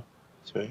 Because you've got individuals with these ad agencies and inside of these companies. And let me be real clear. We've talked to OMD, Mediacom, we've talked to Horizon, all of these different people. And it's to say, brand safe. But guess what ads we see on Tubi? We've done a content analysis. They've had some raunchy stuff air on Tubi. Oh, sure. Oh, sure. And guess what? Sure. You see many of those ads running in between those shows. So I need the audience to now understand when we are talking about this ad agency that represents these brands refuse to spend money with us, our response has to be, like Dr. King said on April 3rd, 1968, we're not going to spend money with them. But as long as black people are so, oh my God, we've been entertained. No. As long as we keep watching, they're going to keep feeding us. And as long as we keep clicking that button and the algorithm's like, oh, they want more of that, they're going to keep feeding it. And then people then go, well, man, I don't understand why we can't build no black wealth. You cannot build black wealth if you haven't built something that can attract the dollars that then allow you to grow it in scale to be able to get bigger. Let's get it. The offices that we are in was an architecture company, y'all. They moved out of the office here and here. Yes, sir. If we were listen to me clearly, y'all. If we were getting our fair share of dollars right now, Black Star Network should be doing bare minimum $10 million in revenue a year. Yes, sir. If we were doing $10 million revenue a year, I would have that office and that office. You would have at least 30 to 40 people working for us. More shows, more content, doing the things that we actually say. More content. Y'all, that's what's going on here. That's what's going on. And what I'm trying to get our people to understand is if you're not getting support, and trust me, we ain't got no millionaires cutting us checks. Nope. And they know we exist. Of course. They know we're here. Of course. Then people then go, well, I don't understand now why we can't get more stuff. Y'all, this is the system, how it's operating. I showed y'all the story when BET, see if y'all can find it, New York Times story when BET got sold. I think it was 22 years ago. There was an analyst in the article who said black-owned media was getting 1% of the advertising dollars. 20 plus years later, it's still 1% or even less. So the reason I'm showing y'all the Tubis of the world, the reason I'm showing you that is because when we move our eyeballs to Tubi, we're making Fox more money. The same Fox that's killing us on Fox News. So as black people are making Fox richer with Tubi, we're funding our own demise because they are just sitting here float with Fox News. And that's why they can absorb a $787 million hit from Dominion, because they like, it's all good. We're going to make that money back. Right back. Off them black folks watching Tubi. Yeah. Greg and Reese. No, Roland, again, I'm thinking about this. I mean, I saw that, I guess, whatever, and you could walk us through the configuration between iHeartMedia and Breakfast Club, whatever. I saw Tiffany Cross, Angela, Ryan, Andrew Gillum just launched a podcast or something, and they showed it on Tamron Hall. Now they launched their podcast, and I think about the quality again. The question of quality here, real news, hard news, and really putting people into the platform space who need to be heard. Everyone, all the stuff going on around the country, and I think about this in terms of quality. And again, this isn't any shade at Denard McKelvey, but he's not a journalist. You sit him in the seat at Comedy Central, and then Roy Wood Jr. is there, who's a comedian, but who's clearly a cut above beyond any of them. I'm saying all this as a backdrop to this question I have for you, I guess, which is, is some of this, and I appreciate the fact you and Reese walking us through this algorithm and how it works as well, but are some of these decisions on whether or not to invest advertising dollars based on something other than revenue projections and no, it's very, let me be very clear. It's a lot of it's whiteness. So let me explain.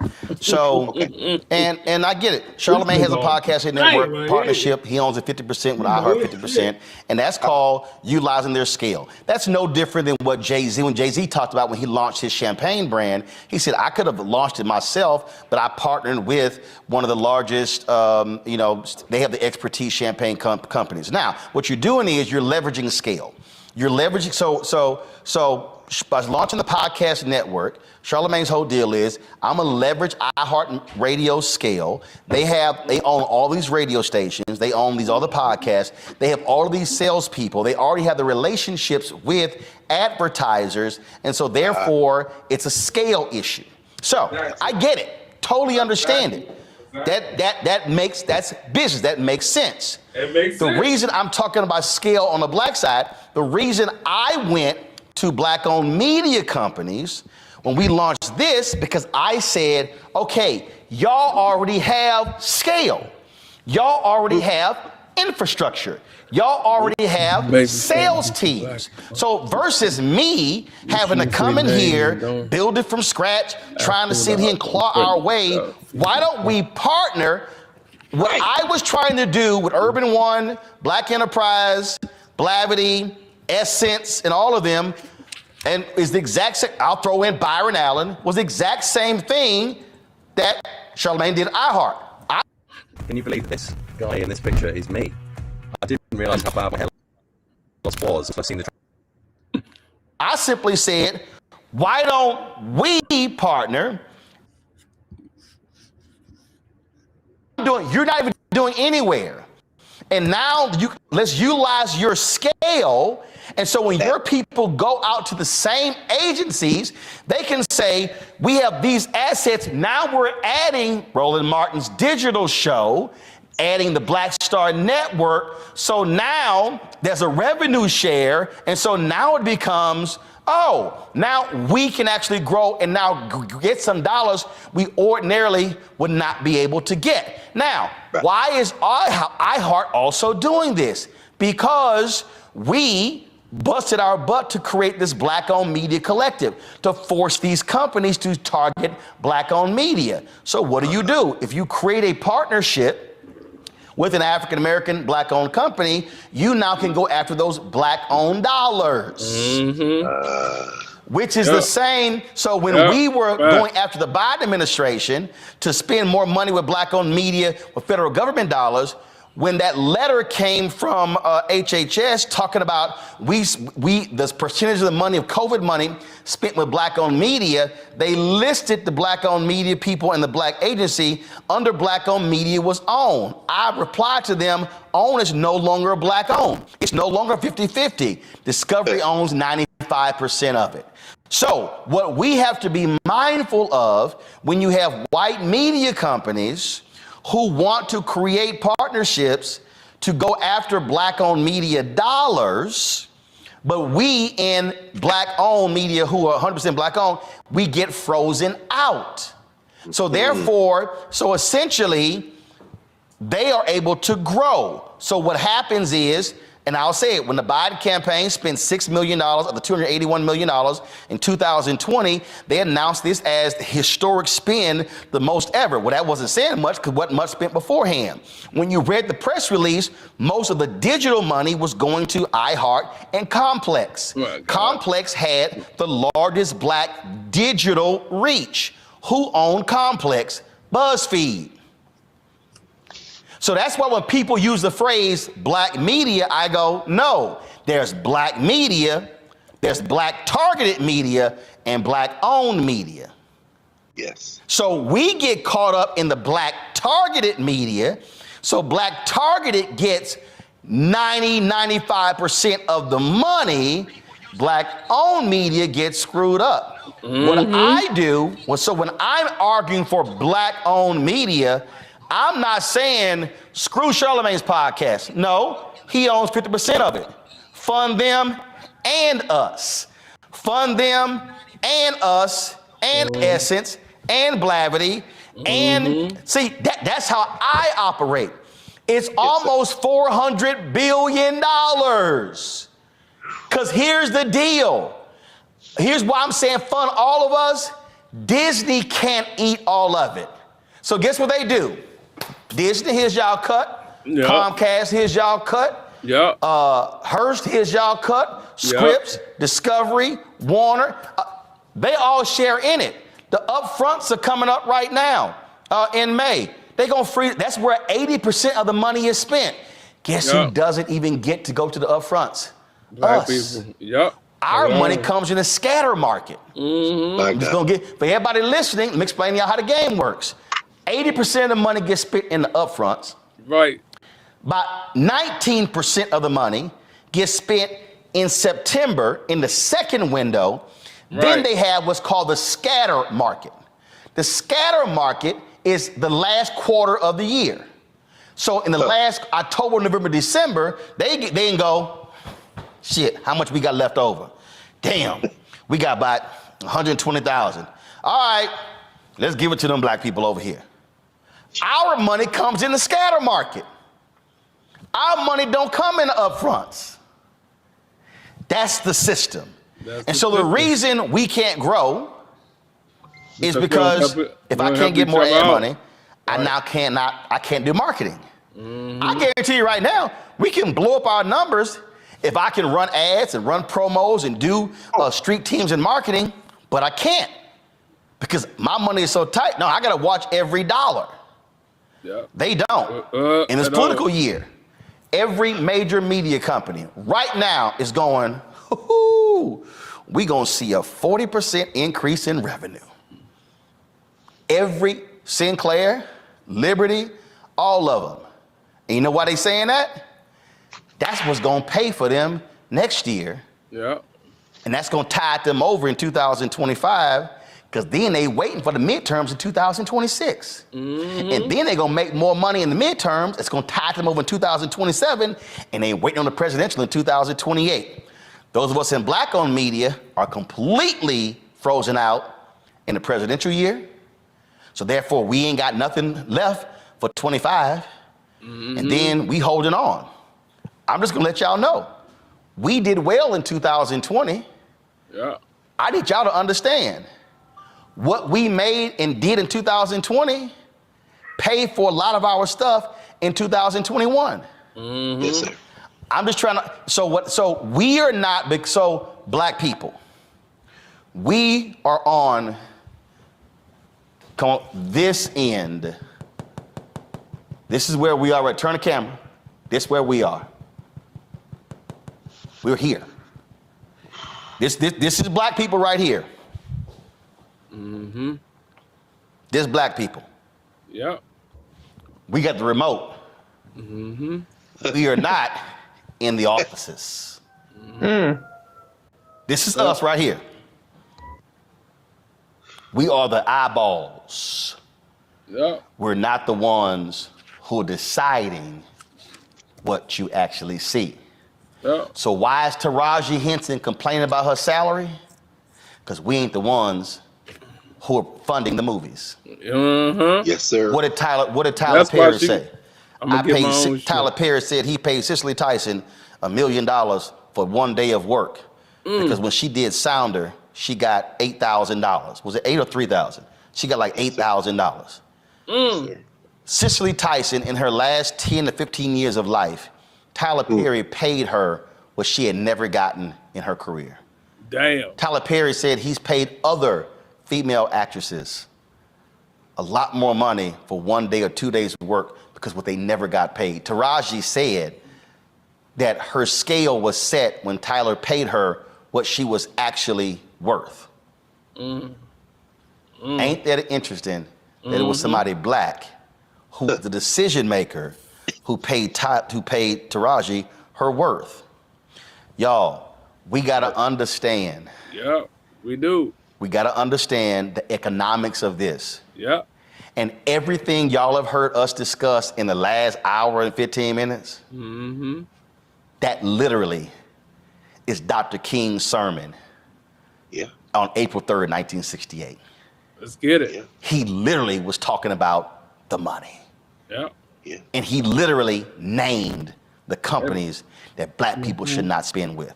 He literally said to black people, invest and put your money in black banks and black insurance companies.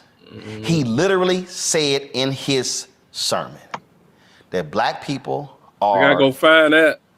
Individually poor, but collectively we represent one of the largest economies in the world. Let's get it. Here's a simple Christian-centered online business that you haven't we heard of turned before, tonight. and it's built to bless your community. What I'm trying to say to black people and to conscious non-black people who are watching, Reese said with we are driving the algorithm. Mm-hmm. So if we can drive 43 million views of Kat and Shannon talking, and I'm not hating. Come on. Can we drive 20 million on this? He asked for Alphas and 20 million. AKs and Deltas and Kappas and Iotas and Sigmas and Zetas. Hope I mentioned everybody. What happens? Divine Nine rented out movie theaters. Listen to me, y'all. Listen. Divine Nine rented out movie theaters to help The Color Purple earn almost $25 million on Christmas Day. That money is going to Warner Brothers, which is Discovery. Yes, sir. Can the Divine Nine decide as a collective that they are going to pick 4 books to put on the New York Times bestseller list every single month? Same scale, same institutions. Can you imagine Divine Nine and the Lynx and the Prince Hall Masons and the Eastern Star say we're gonna take our collective members and we're going to say these are the 4 books that we're buying in January. These are the 4 books that we're buying in February. These are the 4 books that we're buying in March. Folks, it's the money. But we have to be willing to use our collective power. And this is all Dr. King was trying to tell us before he was assassinated in 1968. Final comments, Reese, then Greg. The reality is that Black people are always a sure bet when you want a return on our investment. And so we just have to stop being a bargain. and we have to continue to drive the culture, drive what's validated, but we have to be the validators validating ourselves. Roland mentioned the New York Times bestseller. We shouldn't wait until something is a New York Times bestseller to then say we're going to buy it. Oh, now it's a New York Times bestseller. We can drive the conversation. We can drive things forward as we have always been doing to our benefit. And that's what we need to start doing. We have to harness that collective power because individually we don't have the power to change it on our own. But we recognizing our collective power can make the difference to our benefit. It's not charity. It's a return on investments for ourselves in a way that we all benefit and we're better off for it. And to that point there, and y'all, I've told y'all this. That control room was built by a black engineering company. These lights were installed by a black lighting company. That green screen was purchased from a black drape company. That news desk was built by a black set design company. So when you invest in black-owned media, we're investing in black companies. There we go. Those people have employees and families. That's how it works. So when we talk about why you have to buy black or support black-owned media, then, because guess what? When the money is going to Discovery and Comcast and Viacom and Disney, that's going to the shareholders. That's right. And we already know who only the top 10% folk in this country, the top 10% of the country owns 93% of stocks. Yes, sir. So again, damn. I'm not saying, oh, don't support The Color Purple. Don't support Black Panther. I'm saying support black movies. But what I'm also saying, while we are saying support black movies, we also have got to be saying, where the black executives and unemployed on these movie sets? Where's the black catering companies? Taraji talked about them. They were trying to get them to drive themselves, to put themselves in the van. I'm sorry, who has the transportation contract? Let's stop being enamored with the black face in front of the screen. No, for real. Or, oh, we got a black director. Yeah. We need to have a 360-degree economic view. Facts. That goes beyond us. Facts. And this is where we've got to stop, Greg, just being so excited to see a black face. And again, I'm not dissing Jackie Robinson, but we were so elated with Jackie Robinson going to the major leagues, and we said, man, we gonna show these white folk we just as good. We were already great. Dizzy Dean said the best talent was in the Negro leagues. Right. But we were so fixated on going to the major leagues that it literally killed the Negro leagues. That's right. And you know what they did? They said, y'all come on, bring us all your talent and bring your eyeballs, because y'all gonna buy tickets and y'all gonna buy jerseys. And guess what? They did not say, let's bring one of these team owners. No, sir. Abe Saperstein, his goal, Abe Saperstein's goal, he wasn't black, but Abe Saperstein's goal was for the Harlem Globetrotters to be an NBA team. Yes, sir. And do you know what they did? They drafted a Harlem Globetrotter player. That's right. And there never was a black team, and there wasn't a black owner in the NBA until Bob Johnson, who sold the team to Michael Jordan, who has now since sold the team.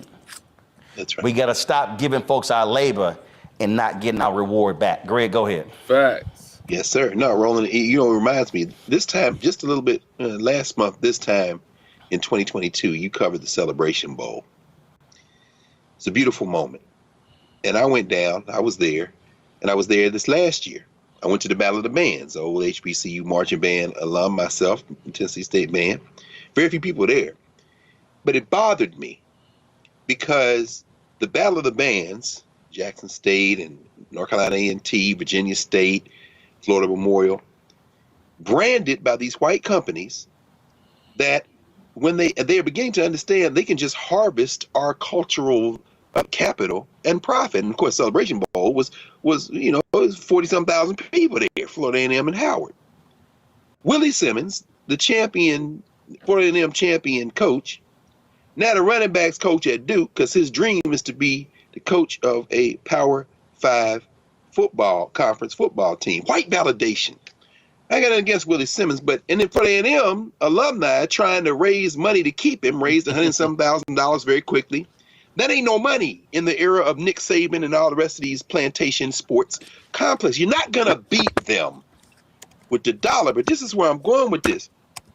We are watching now, everybody watching.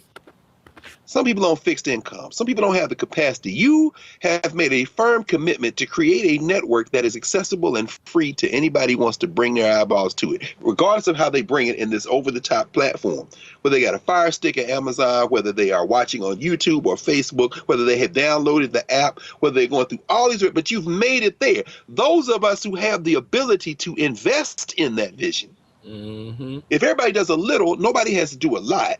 Tell them, Short. You can't raise enough money to keep a football coach whose dream is to coach in the white league at the HBCU, but you can certainly make enough of a contribution to keep the clean glass of water standard of black news media available to all of us, particularly when these folks who are our open enemies will not invest in it, not only because they want to keep the money for themselves, because they know what will happen as our imaginations are fed and our information is fed by a standard of news that will in fact do the kind of things the black press used to do. Video's too quiet? Boost your volume up to 600% with Sound Pusher. Your browser caps audio at 100%.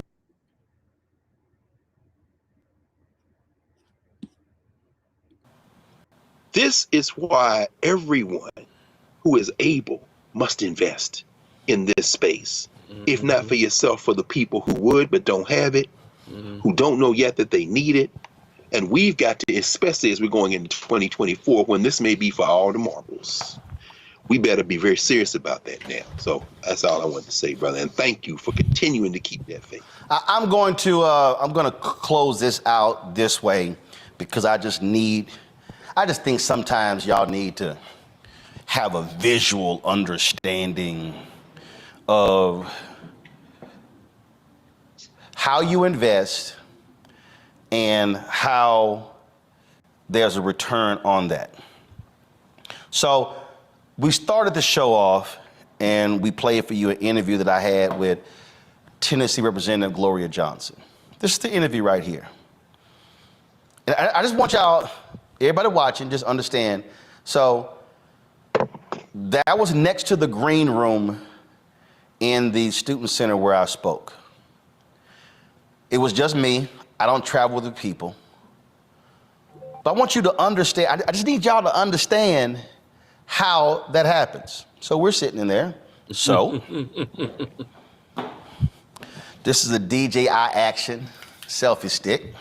Let's get Okay? it. Let's That's what get this it. No, for real. So we're sitting there, and I'm For like, real. I didn't know she was going to be there. I said, hey, let's sit down and do a quick interview. You hear So me? fine. Why not? I said, I need about 5 minutes. We That's did a 9-minute interview.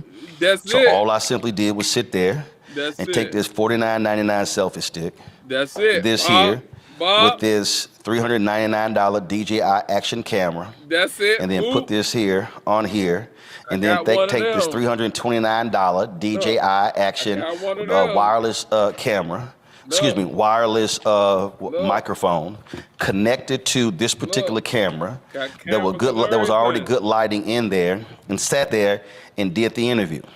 Right. And so some of y'all sitting here going, damn, hold up. You mean to tell me? Yep, that's right. Yeah. I sat there, set it up myself, put this whole thing together, and then did that. Another interview I did was with Reverend Middlebrook, who is one of the co-founders of the event. He was there in Memphis with Dr. King on April 4th, 1968. No, for I'm gonna real, share bro. that interview with you, with That nigga showing y'all you. later. Plug that No- up. Put these two no microphones excuses. on No me and Gloria. excuses, That's how we bro. did the interview. No excuses, bro. This whole setup right here, y'all, you helped pay for, Nah, is for real. $800. It would have cost me $800 to hire a camera person to come out and do all that work. But I pull this out of my backpack. Why am I saying all of this here? We don't have CNN money. We can't afford to say, oh, we're gonna have a camera op and a producer travel with you and go around doing interviews. This is how we make this happen. Facts, bro. This is how we make it happen. We get it done. This is a DJI Action 4 camera. I asked them, are y'all live streaming my speech? They said yes. Keenan is sitting here, the stream wasn't up. Keenan said, man, I don't see the feed. Not a problem. Sat this bad boy here on the podium, recorded my speech. When I get home, I'm gonna upload it to Keenan. We gonna live stream the speech later. Let's get it. This camera's $399. No excuses, I'm saying all of this because we are gonna do what black people do. Right. We gonna make it work. Yes, sir. We gonna make it work. Yes. We gonna get the content. We're gonna make it work. Yes, nigga. But I need our people to understand Let's get we it. will never be able to achieve scale and have 20, 30, 50, 100 people, have crews in multiple states, have us going into the election season.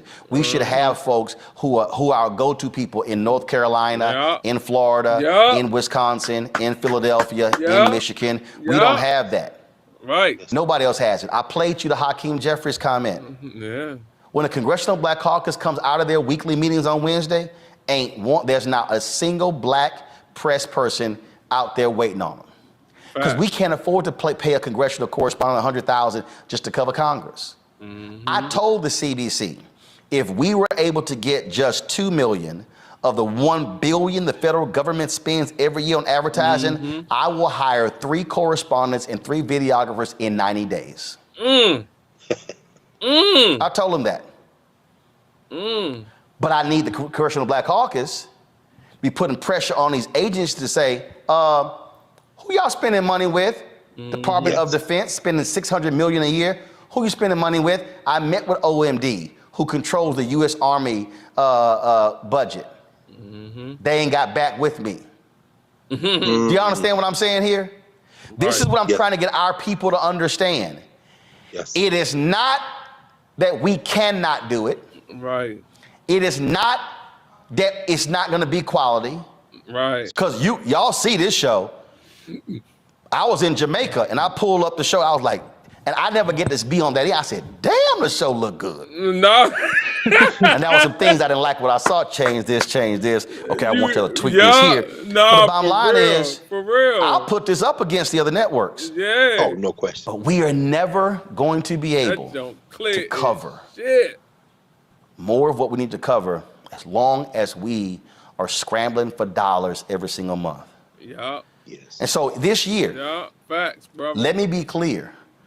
I'm putting pressure on the political people. You hear me? I'm going to tell y'all right now, I've made it perfectly clear to a lot of these groups out here, environmental group, pro-choice groups, progressive groups, campaigns, the number is 10 million. And I'm going to get it. $10 million in advertising on this platform between now and November. Yeah. That's my number. 10 million. Because you know who else has a number? Sinclair. Yeah. Come on. NBC. Yeah. ABC. CBS. My man said I want Fox. 10 They all have million. numbers. I made it clear. My number is 10 million. Million. For advertising. I know that's right. The 10 million for advertising is going to allow me to go on the road and do 4 to 6 town hall broadcasts every single month. What?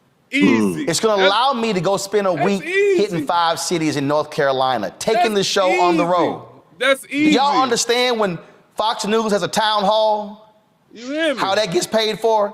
The town halls that you see on CNN and Fox News cost between $500,000 to $750,000. One town hall. But you can spend $750,000 on a town hall when you getting $1.2 billion.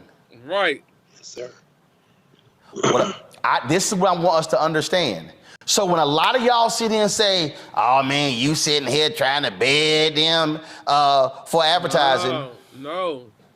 Fox, CBS, NBC, ABC, No. New York Times, No. Washington Post, No. Wall Street Journal, No. USA Today, Sinclair, All of Liberty, them. Yeah. all of these media groups, all of these media companies right now are calculating how much money they're going to get. So Yeah. those of us in black-owned media shouldn't be doing the exact same thing? I'm just saying. Every black person who whines and complains when I talk about this stuff, how in the hell do you think they are able to do what they do? And guess what? When we get our fair share, then we can say, yeah, we're going to do a $50 million movie, and yeah, Taraji, here's your $1 million. Yes, so-and-so, here's your $2 million. Every time you hear a story of a black movie, a black network, a black production having to do stuff and try to pull and put, it's because the money was not there. Yeah. Y'all, it's there. They just don't want to spend it with us. Yeah. Until we put that pressure on them That to pressure. say, oh, that's going to be return on investment. I'm going to say it right now. General Motors, y'all didn't spend no money with us last year. I'm expecting an allocation in 2024. Toyota, it's a bunch of black people buy Toyotas. I got Where one. are y'all at? Yeah. Ford, where are you at? Chrysler, where are you? Wagoneer, where are you? Hyundai, you got a black CEO. A lot of black folks buy Hyundais. Are you spending your fair share with black-owned media? That's just in the automotive sector. Pharmaceuticals. Oh, we know y'all love depending on black people. Pfizer, Johnson & Johnson, all these pharmaceuticals, where is the money? Black folks, when we get our fair share there, you're gonna see more shows, food shows. You're gonna see more specials. You're gonna see more show hosts. You're gonna see, guess what? A morning news show. You're gonna see weekend programming. The exact same way CNN and Fox and all were built, we can do the exact same thing. Yes, we can. But as Dr. King said, we have to operate in the collective in order to make it happen. That's Reese and Greg, I appreciate y'all being on today's show. Thank you so very much. Folks, I hope you have a much better understanding of the media landscape. We started this thing off trying to explain to you how media drives narrative politically. We then segued into why progressives and liberals should be funding more of their own media so they're not sitting here saying, why is our messaging so bad? Then we segued into trying to explain to you the infrastructure on how we as black folks, how we drive the revenue of largely white media companies. Makes Tubi, sense. Disney, Comcast, and all of these different companies. And then we segued into black-owned media. That's crazy. This is not hard, y'all. We have the knowledge and the expertise and the know-how. We, as we gear up for Dr. King's birthday, should be doing the exact same thing he told us to do on April 3rd, 1968, and that is to use our power and make it clear, if you are not doing right by us, we are not going to do right by you. When you talk about blackness and what happens in black culture, we're Nah, for real facts. So basically, I didn't know that Tubi was owned by Fox News. I didn't even know that, bruh. Over 1,000 times, bruh. Over 1,000 times. We gotta listen to facts going on though, bruh. That man spit all facts, bruh. I ain't even lying, cause I ain't even know that Tubi was owned by Fox News, bruh. That's why Fox News always let all the black people come on the news and all that, because that's how they grow their business off black people, bruh. I never knew that shit. Like, real talk, I never knew that shit. Now I understand why the new Fox News always want black people on their news channel, on their screen. Now I understand why. I understand why now. See, you gotta pay attention, man, to what's going on, because some shit that you don't know about, bruh. Some shit that you don't know about, but man, we gotta stay focused with this shit. Like, we gotta stay real focused with this shit, man. Pay attention, man. Thank y'all for tapping into Your Cuz podcast, man.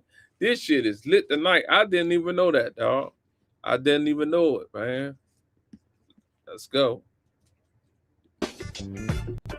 Nah, for real, man. I didn't even know that shit. It's a good thing I know now. See? You always finding out things that you don't know, bruh.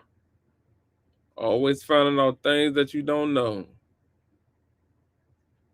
The video looks phenomenal. See, there's a difference between Black Star Network and black-owned media and something like CNN. You can't be black-owned media and be scared. It's time to be smart. Bring your eyeballs home.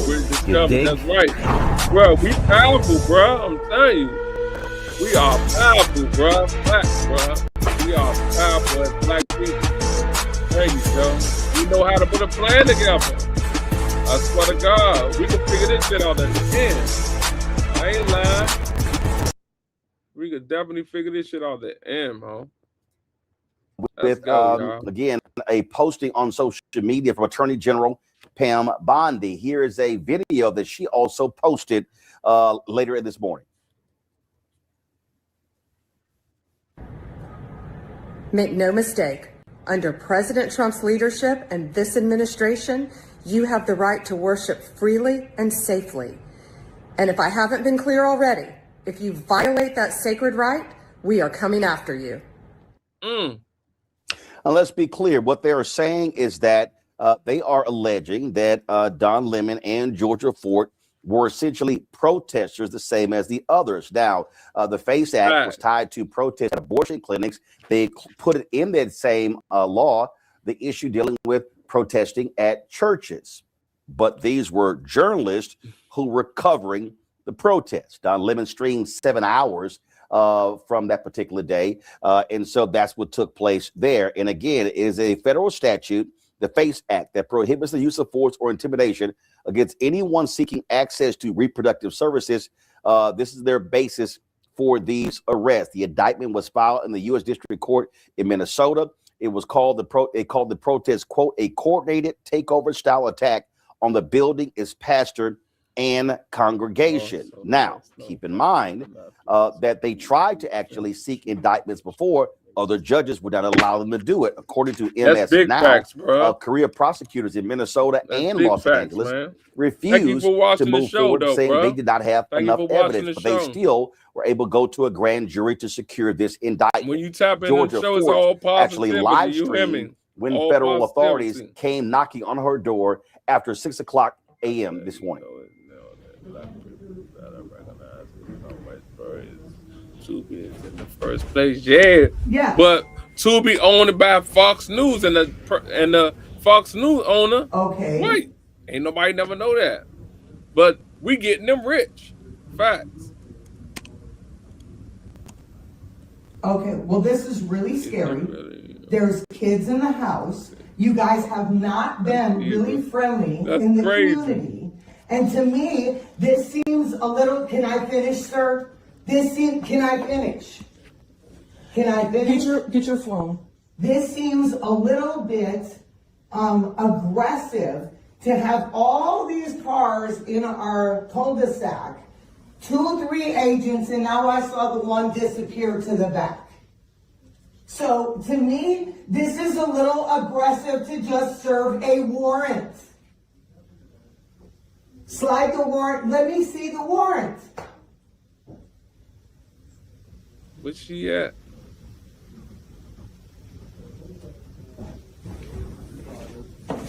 Okay. And that, to me, what I have been told, is not a judicial warrant that has me to have to open the door for you. Do you want to wear my black shoes? You guys, I wanted to alert the public that Agents are at my door right now. They're saying that they were able to go before a grand jury. Oh, for real? Sometime, I guess, in the last 24 hours, and that they have a warrant for my arrest. I've talked to my attorney, and I'm being advised to go with them, I guess, down to Whipple. And my children are here. They're impacted by this. This is all stemming from the fact that I filmed a protest as a member of the media. We are supposed to have our constitutional right of the freedom to film, to be a member of the press. I don't feel like I have my First Amendment right as a member of the press. Because now federal agents are at my door arresting me for filming the church protest a few weeks ago. Again, I don't have a long time here, you guys, but I wanted you to know, for me, agents are at my door right now. My attorney has spoken with them. I did send a relative outside to talk to them. They're showing some type of documentation, apparently, that they got an indictment from a grand jury. I knew that I was on a defendant's list. I did not publish it because it was under seal. And so we've done everything that we can to try and abide by, you know, the advice of our attorneys. But right now, you guys, I wanted you to know I'm going to have to hop off here and surrender to agents as a member of the press. I filmed the church protest a few weeks ago, and now I'm being arrested for that. It's hard to understand how we have a constitution, constitutional rights, when you can just be arrested for being a member of the press. We've seen all these violations. All right, you guys, I gotta go. They're knocking. Give me 1 second. All right, guys. You want to? Oh no! I'm about to jump off this cliff, and what you're about to see was made possible by the Artless Toolkit. You can't handle the clip.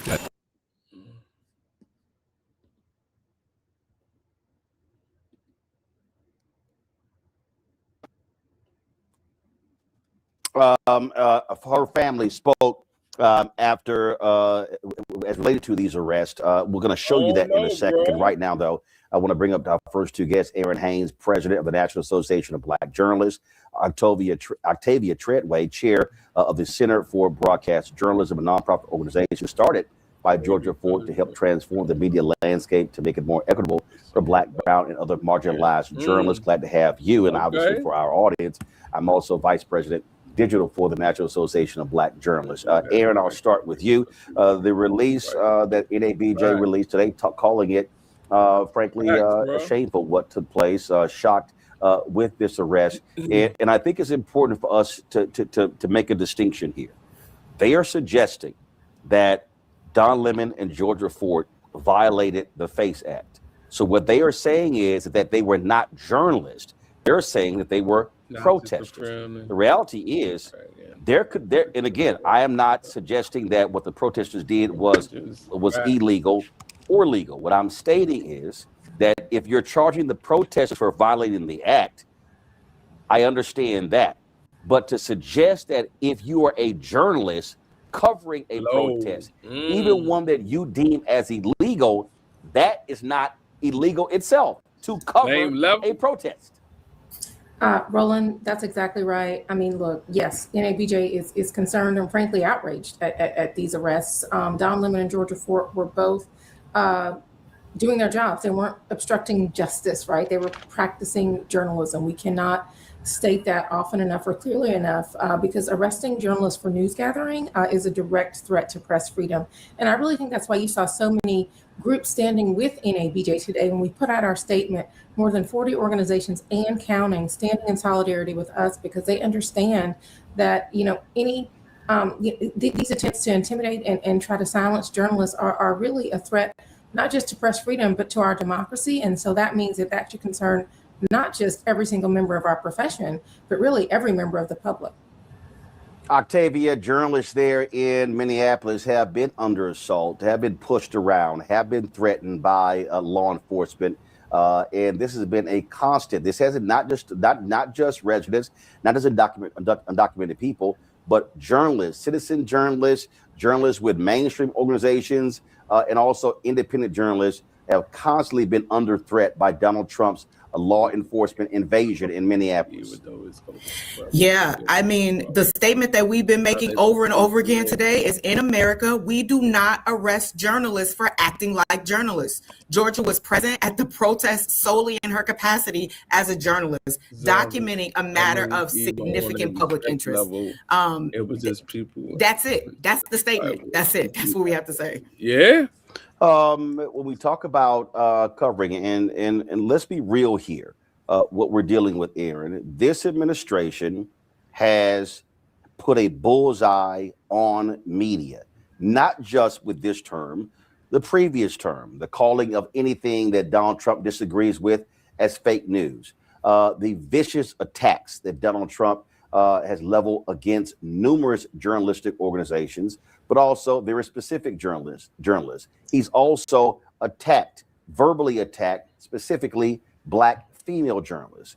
We could talk about April Ryan, Yamiche Alcindor, Ebony McMorris, Rachel Scott. We can go on and on and on. And so this man, his callous and disgraceful treatment of journalists has been abundantly clear. And frankly, too many other mainstream journalism organizations have sort of shrugged this thing off as if, well, he's not going to come after us.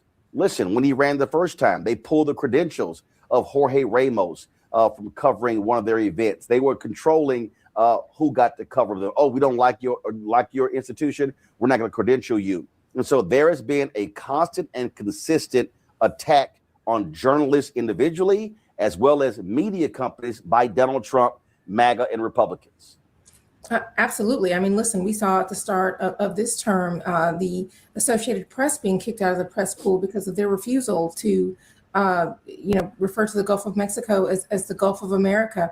And now here we sit here today with the first time that we are seeing in this era journalists being arrested again, simply for doing their jobs. But it is important to make this distinction. We talk about all the things that are unprecedented.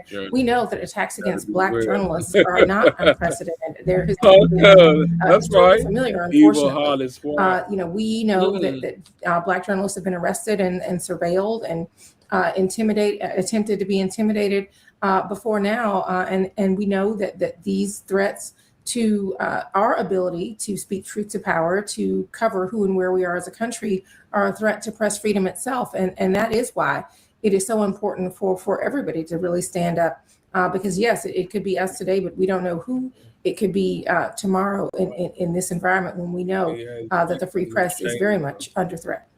Octavia has I've gotten this question from various folks all day. Has a GoFundMe or legal defense fund been set up on behalf of Georgia Fort? Because listen, they are pursuing her legally. She's going to have to hire attorneys. We don't know how long this is going to last, and so has anything been established? So there is not an official GoFundMe that has been released. However, you can go to georgiafort.com and you can donate at her website. The donations going to that website support all the work that she is doing in community. Guys, got hair loss? I know what you're thinking. Should I shave my head? Comb it over? Where? Okay, so the question. Okay, so I'm going to the website right now, pulling this up, and for those now, when you say it's going, so is this a nonprofit entity or is this a for-profit? Because obviously people are going to ask that question as well. Absolutely. So that is a for-profit. Any nonprofit donations can be directly to centerforbroadcastjournalism.org. That is the organization that I am the board chair for, and those donations obviously will receive 501c3 acknowledgement, sending it to that website. That's crazy, bro. Go ahead. No, I just did want to say too, what was so heartening, Roland, you said, you talked about the callous attack. What was so heartening today was that Georgia and her co-defendants, when they were released today, their voices were not silenced. They came out continuing to speak against their arrest and the injustice of their arrest. Yeah, we actually have some of that. We're going to play that just a little bit later. Aaron, a final point here. I think people need to understand the attacks are going to continue. Donald Trump sued CBS, forcing them to pay him a settlement. They would, of course, they were trying to get a acquisition done, and so therefore that paved the way for them to do so. Some $16 million. He forced Disney to do a settlement regarding a lawsuit with George Stephanopoulos. He's threatened to sue other media organizations, and so what we're talking about here is an individual who is occupying the White House, who has threatened and successfully sued journalism media companies. They are targeting specific journalists.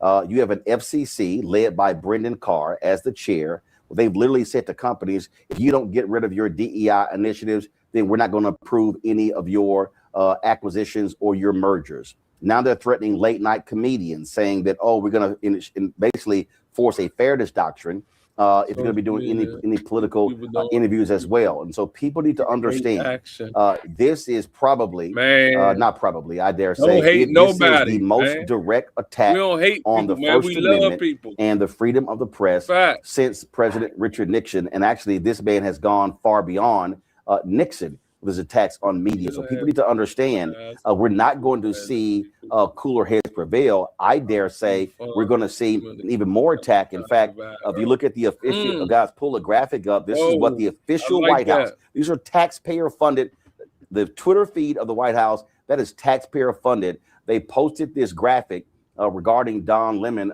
being arrested and basically making fun of it. That's what we're dealing with. These are the kind of people we're dealing with, confronting every single day. And there has to be, Aaron, a massive pushback by every single media institution because guess what? Today it was Don Lemon and Georgia Fort. It could be others tomorrow. Yes. And attempts to silence journalists are an attempt to silence us all. Listen, we know we are insisting because it's important to do so that the First Amendment is simply not an option, and it's definitely not a joke, right? We reject the notion that journalists can be threatened into silence just for doing their jobs. And so, yes, so many press freedom organizations are standing with us, allies across the industry, just standing against the intimidation of the press and in defense of journalists that are trying to carry out their lawful duties. We have to continue to be very loud about that. And NABJ and others are also calling for transparency from authorities about what is the legal basis for these arrests, right? There needs to be an end to these prosecutorial actions that are targeting journalists for unlawful, for lawfully gathering the news.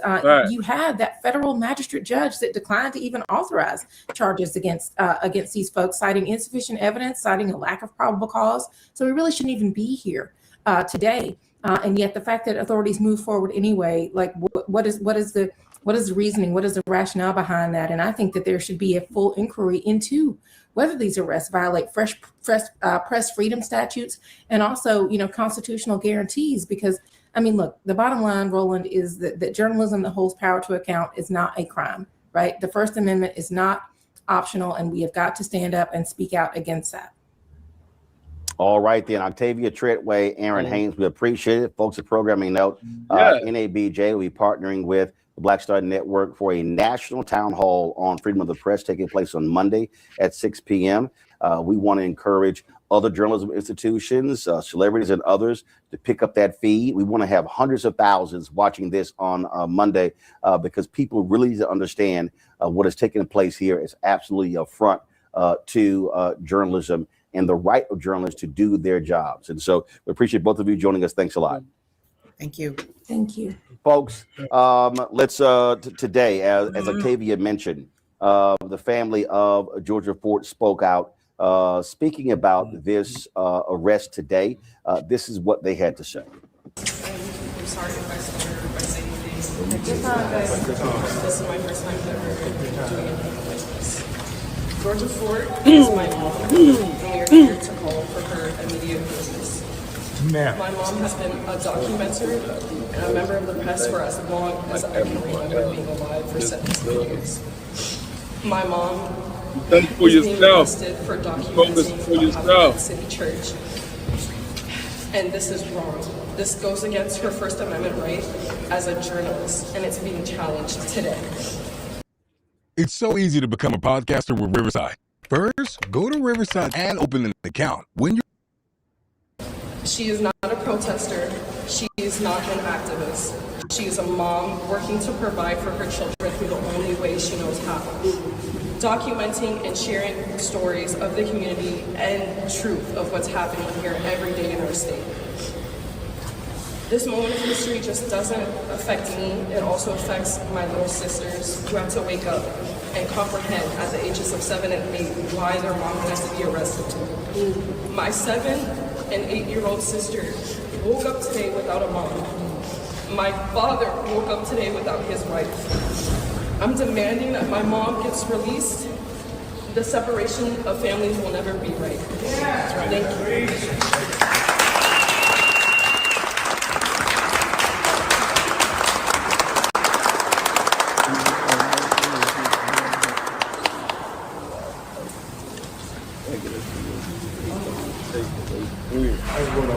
Let's get it, bro. I'm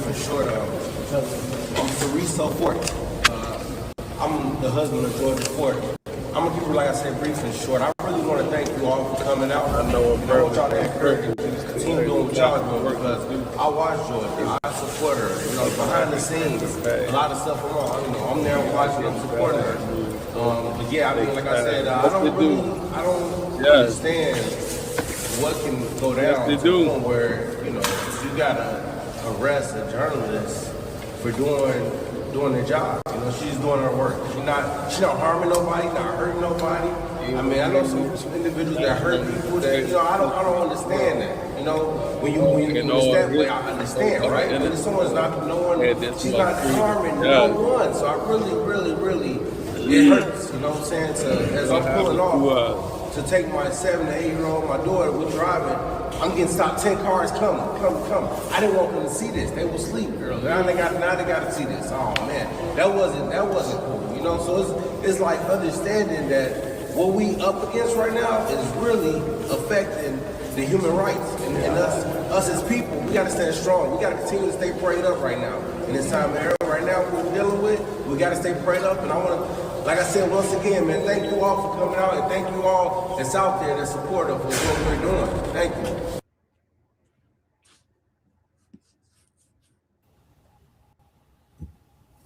Folks, upon release today, the two activists at Georgia Fort, they also were speaking out upon their release.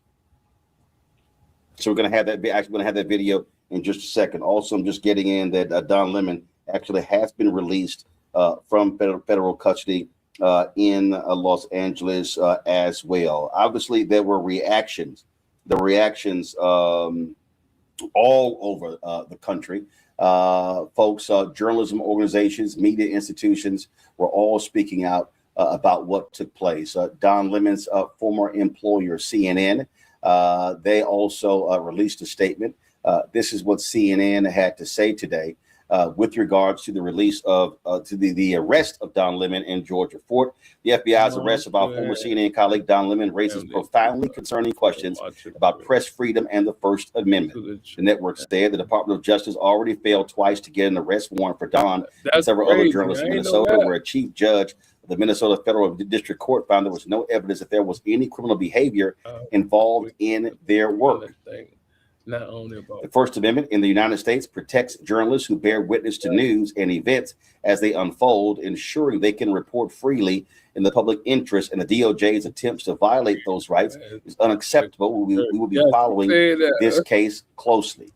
So that was a statement from CNN. Neera Tanden, who is the president and CEO for the Center for American Progress, said when the government starts arresting journalists for covering news events, no one is safe. Assailing and intimidating the press are hallmarks of authoritarian governments. This is a dangerous escalation by the Trump administration against the media and First Amendment rights. All people who believe free speech is a cornerstone of liberty must call on this administration to end its attacks on our freedoms. Also, folks, Bernice King, of course, CEO of the MLK Center, she also released a statement with regards to today's action. This is what she had to say. Let's go and pull that up. We are in a dangerous place as a nation when members of the press are taken into custody for exercising their First Amendment right to a free press, while federal agents killed with impunity.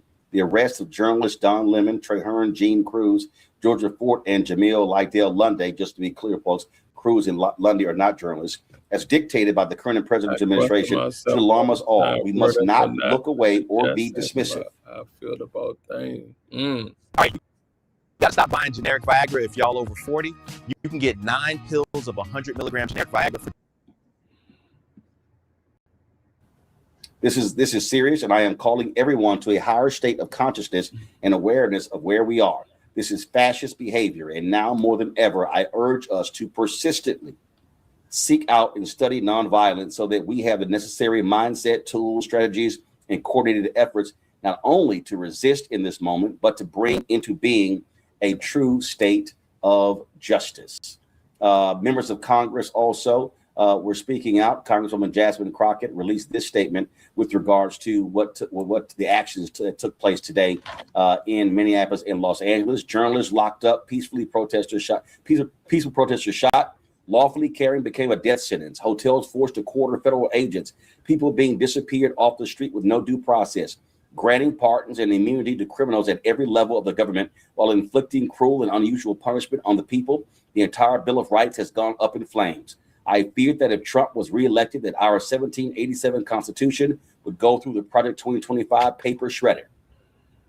If we don't speak out forcefully and demand immediate action now, none of us will ever be safe, nor will we ever have any liberty, rights, or self-governance. I'm calling for the immediate release of Don Lemon and Georgia Fort, who are being held unlawfully and without cause by the Department of Injustice. Our country has already become unrecognizable. It is no longer hyperbolic or a metaphor to say we are living in a dictatorship under a wannabe king and his loyal minions. Free Don Lemon and Georgia Fort is the individuals across this administration that should be impeached and or prosecuted. You had, of course, Democrat leaders in the House and Senate also speak out. This is exactly what Senate Minority Leader Chuck Schumer had to say on the floor of the United States Senate today. Last night, federal agents arrested journalist Don Lemon in Los Angeles after he recently covered protest activities in Minnesota. Once again, the administration is behaving no differently from police states and authoritarian regimes across history. They've arrested a journalist for the crime of doing shut the government down. And let's be very clear. This arrest is not just about one journalist in one incident. The arrest is a dark message to journalists everywhere. If you dare criticize this administration, watch your back. That's not a democracy. That's a police state. And that is pure authoritarian bile. Democracy will suffer if the government chokes our civil liberties. Under this administration, the Department of Justice has all too often become the Department of Vengeance. Don Lemon should be released at once and the frivolous charges against him dropped. Democrat leader Hakeem Jeffries on the House side was at a news conference today, and he was asked about the arrest of Don Lemon and Georgia Fort. His answer. Should we expect any sort of organized response from Democrats to the arrest of Don Lemon this morning? And what do you think that says about the Trump administration? Trump administration has systematically targeted the free and fair press because they want to intimidate America and oppose anyone that needs to be made who is not willing to bend the knee to their extremism. We are not going to be intimidated at all. Suffer the consequences. The free and fair press is central to the foundation of American democracy. Thomas Jefferson famously made that clear, that he would prefer a country that had newspapers over government as opposed to governments over newspapers. This is central to who we are as a country. And so Don Lemon, we know, is an accomplished journalist who was doing his job as part of the free and fair press. There's no legitimacy, no basis to Don Lemon's arrest, no basis to the arrest of the other journalists. And the American people are not going to stand for it. And House Democrats are going to stand up for them. Oh, no. And the rights of the free and fair press as central to American democracy and our values in terms of who we are. I issued a statement as it relates to where we are right now. Of course they do. Millions of dollars. And so we haven't had an opportunity, even as members of Congress, to talk to each other about next steps. But of course, next steps will be forthcoming. Thank you, Mr. Leader.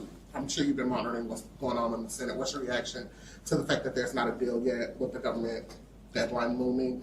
Do you have any plans to speak to Speaker Johnson between now and when the House gets It is not a hater. I think 2 weeks is enough time to negotiate the reform. All right, folks, we can bail out of this here. Come on. We have to deal with the issue of... Let's go. Come back to me. Let's go. Thank you very much. That is, of course, that was the Democrat leader. As I said, Don Lemon, a federal judge ordered him released, did not have to pay a bail. He did make some statements upon his release, and we're actually pulling that video right now. So I want to have that. Let me bring in my panel right now. Joining us on the panel right now is legal analyst Candace Kelly. Glad to have Candace on today's show to walk us through these particular charters and break down exactly what they mean. She, of course, joins us. She's the legal analyst and host of Takeaway with Candace Kelly out of South Orange, New Jersey. Matt Manning, civil rights attorney out of Corpus Christi, Texas. Win Cooney, CEO and co-founder of Politicking out of Washington, D.C. All right, Candace, I'm going to start with you. So they are explaining this federal law that they are using as the basis to arrest Don Lemon and Georgia Fort. And for the purpose of the conversation, I'm purposely separating Lemon and Fort from the two other individuals who were arrested today. Let's talk about from a journalistic perspective. What are they trying to assert here? So the government is trying to assert that Don Lemon actually conspired to violate the civil rights of those people who were in the church. Now, this actually comes from a law called the FACE Act. It came about in 1994. It really had to do with reproductive rights when it was being looked at before it was passed. The only way for legislators to actually get it passed was to add people who were, congregating and wanting to go to church. And that's the only way that they got the abortion part of it. Okay. YouTube family, man. Thank y'all for tapping in, man. Yo Cuz Podcast. Y'all already know what it is, man. Got to get up in the morning and go to work. But thank y'all for staying on with the night. We'll do part 2 tomorrow. We're going to start it off tomorrow with this, man. But thank y'all for tapping into Yo Cuz Podcast. I love y'all. Make sure y'all subscribe, like, and drop a comment on this episode. Nigga, we almost pulled 3 hours a night, man. I love y'all. I love y'all for tapping in, man. I love y'all. But I'll see y'all in the morning, 7 p.m. We lit. It's gone.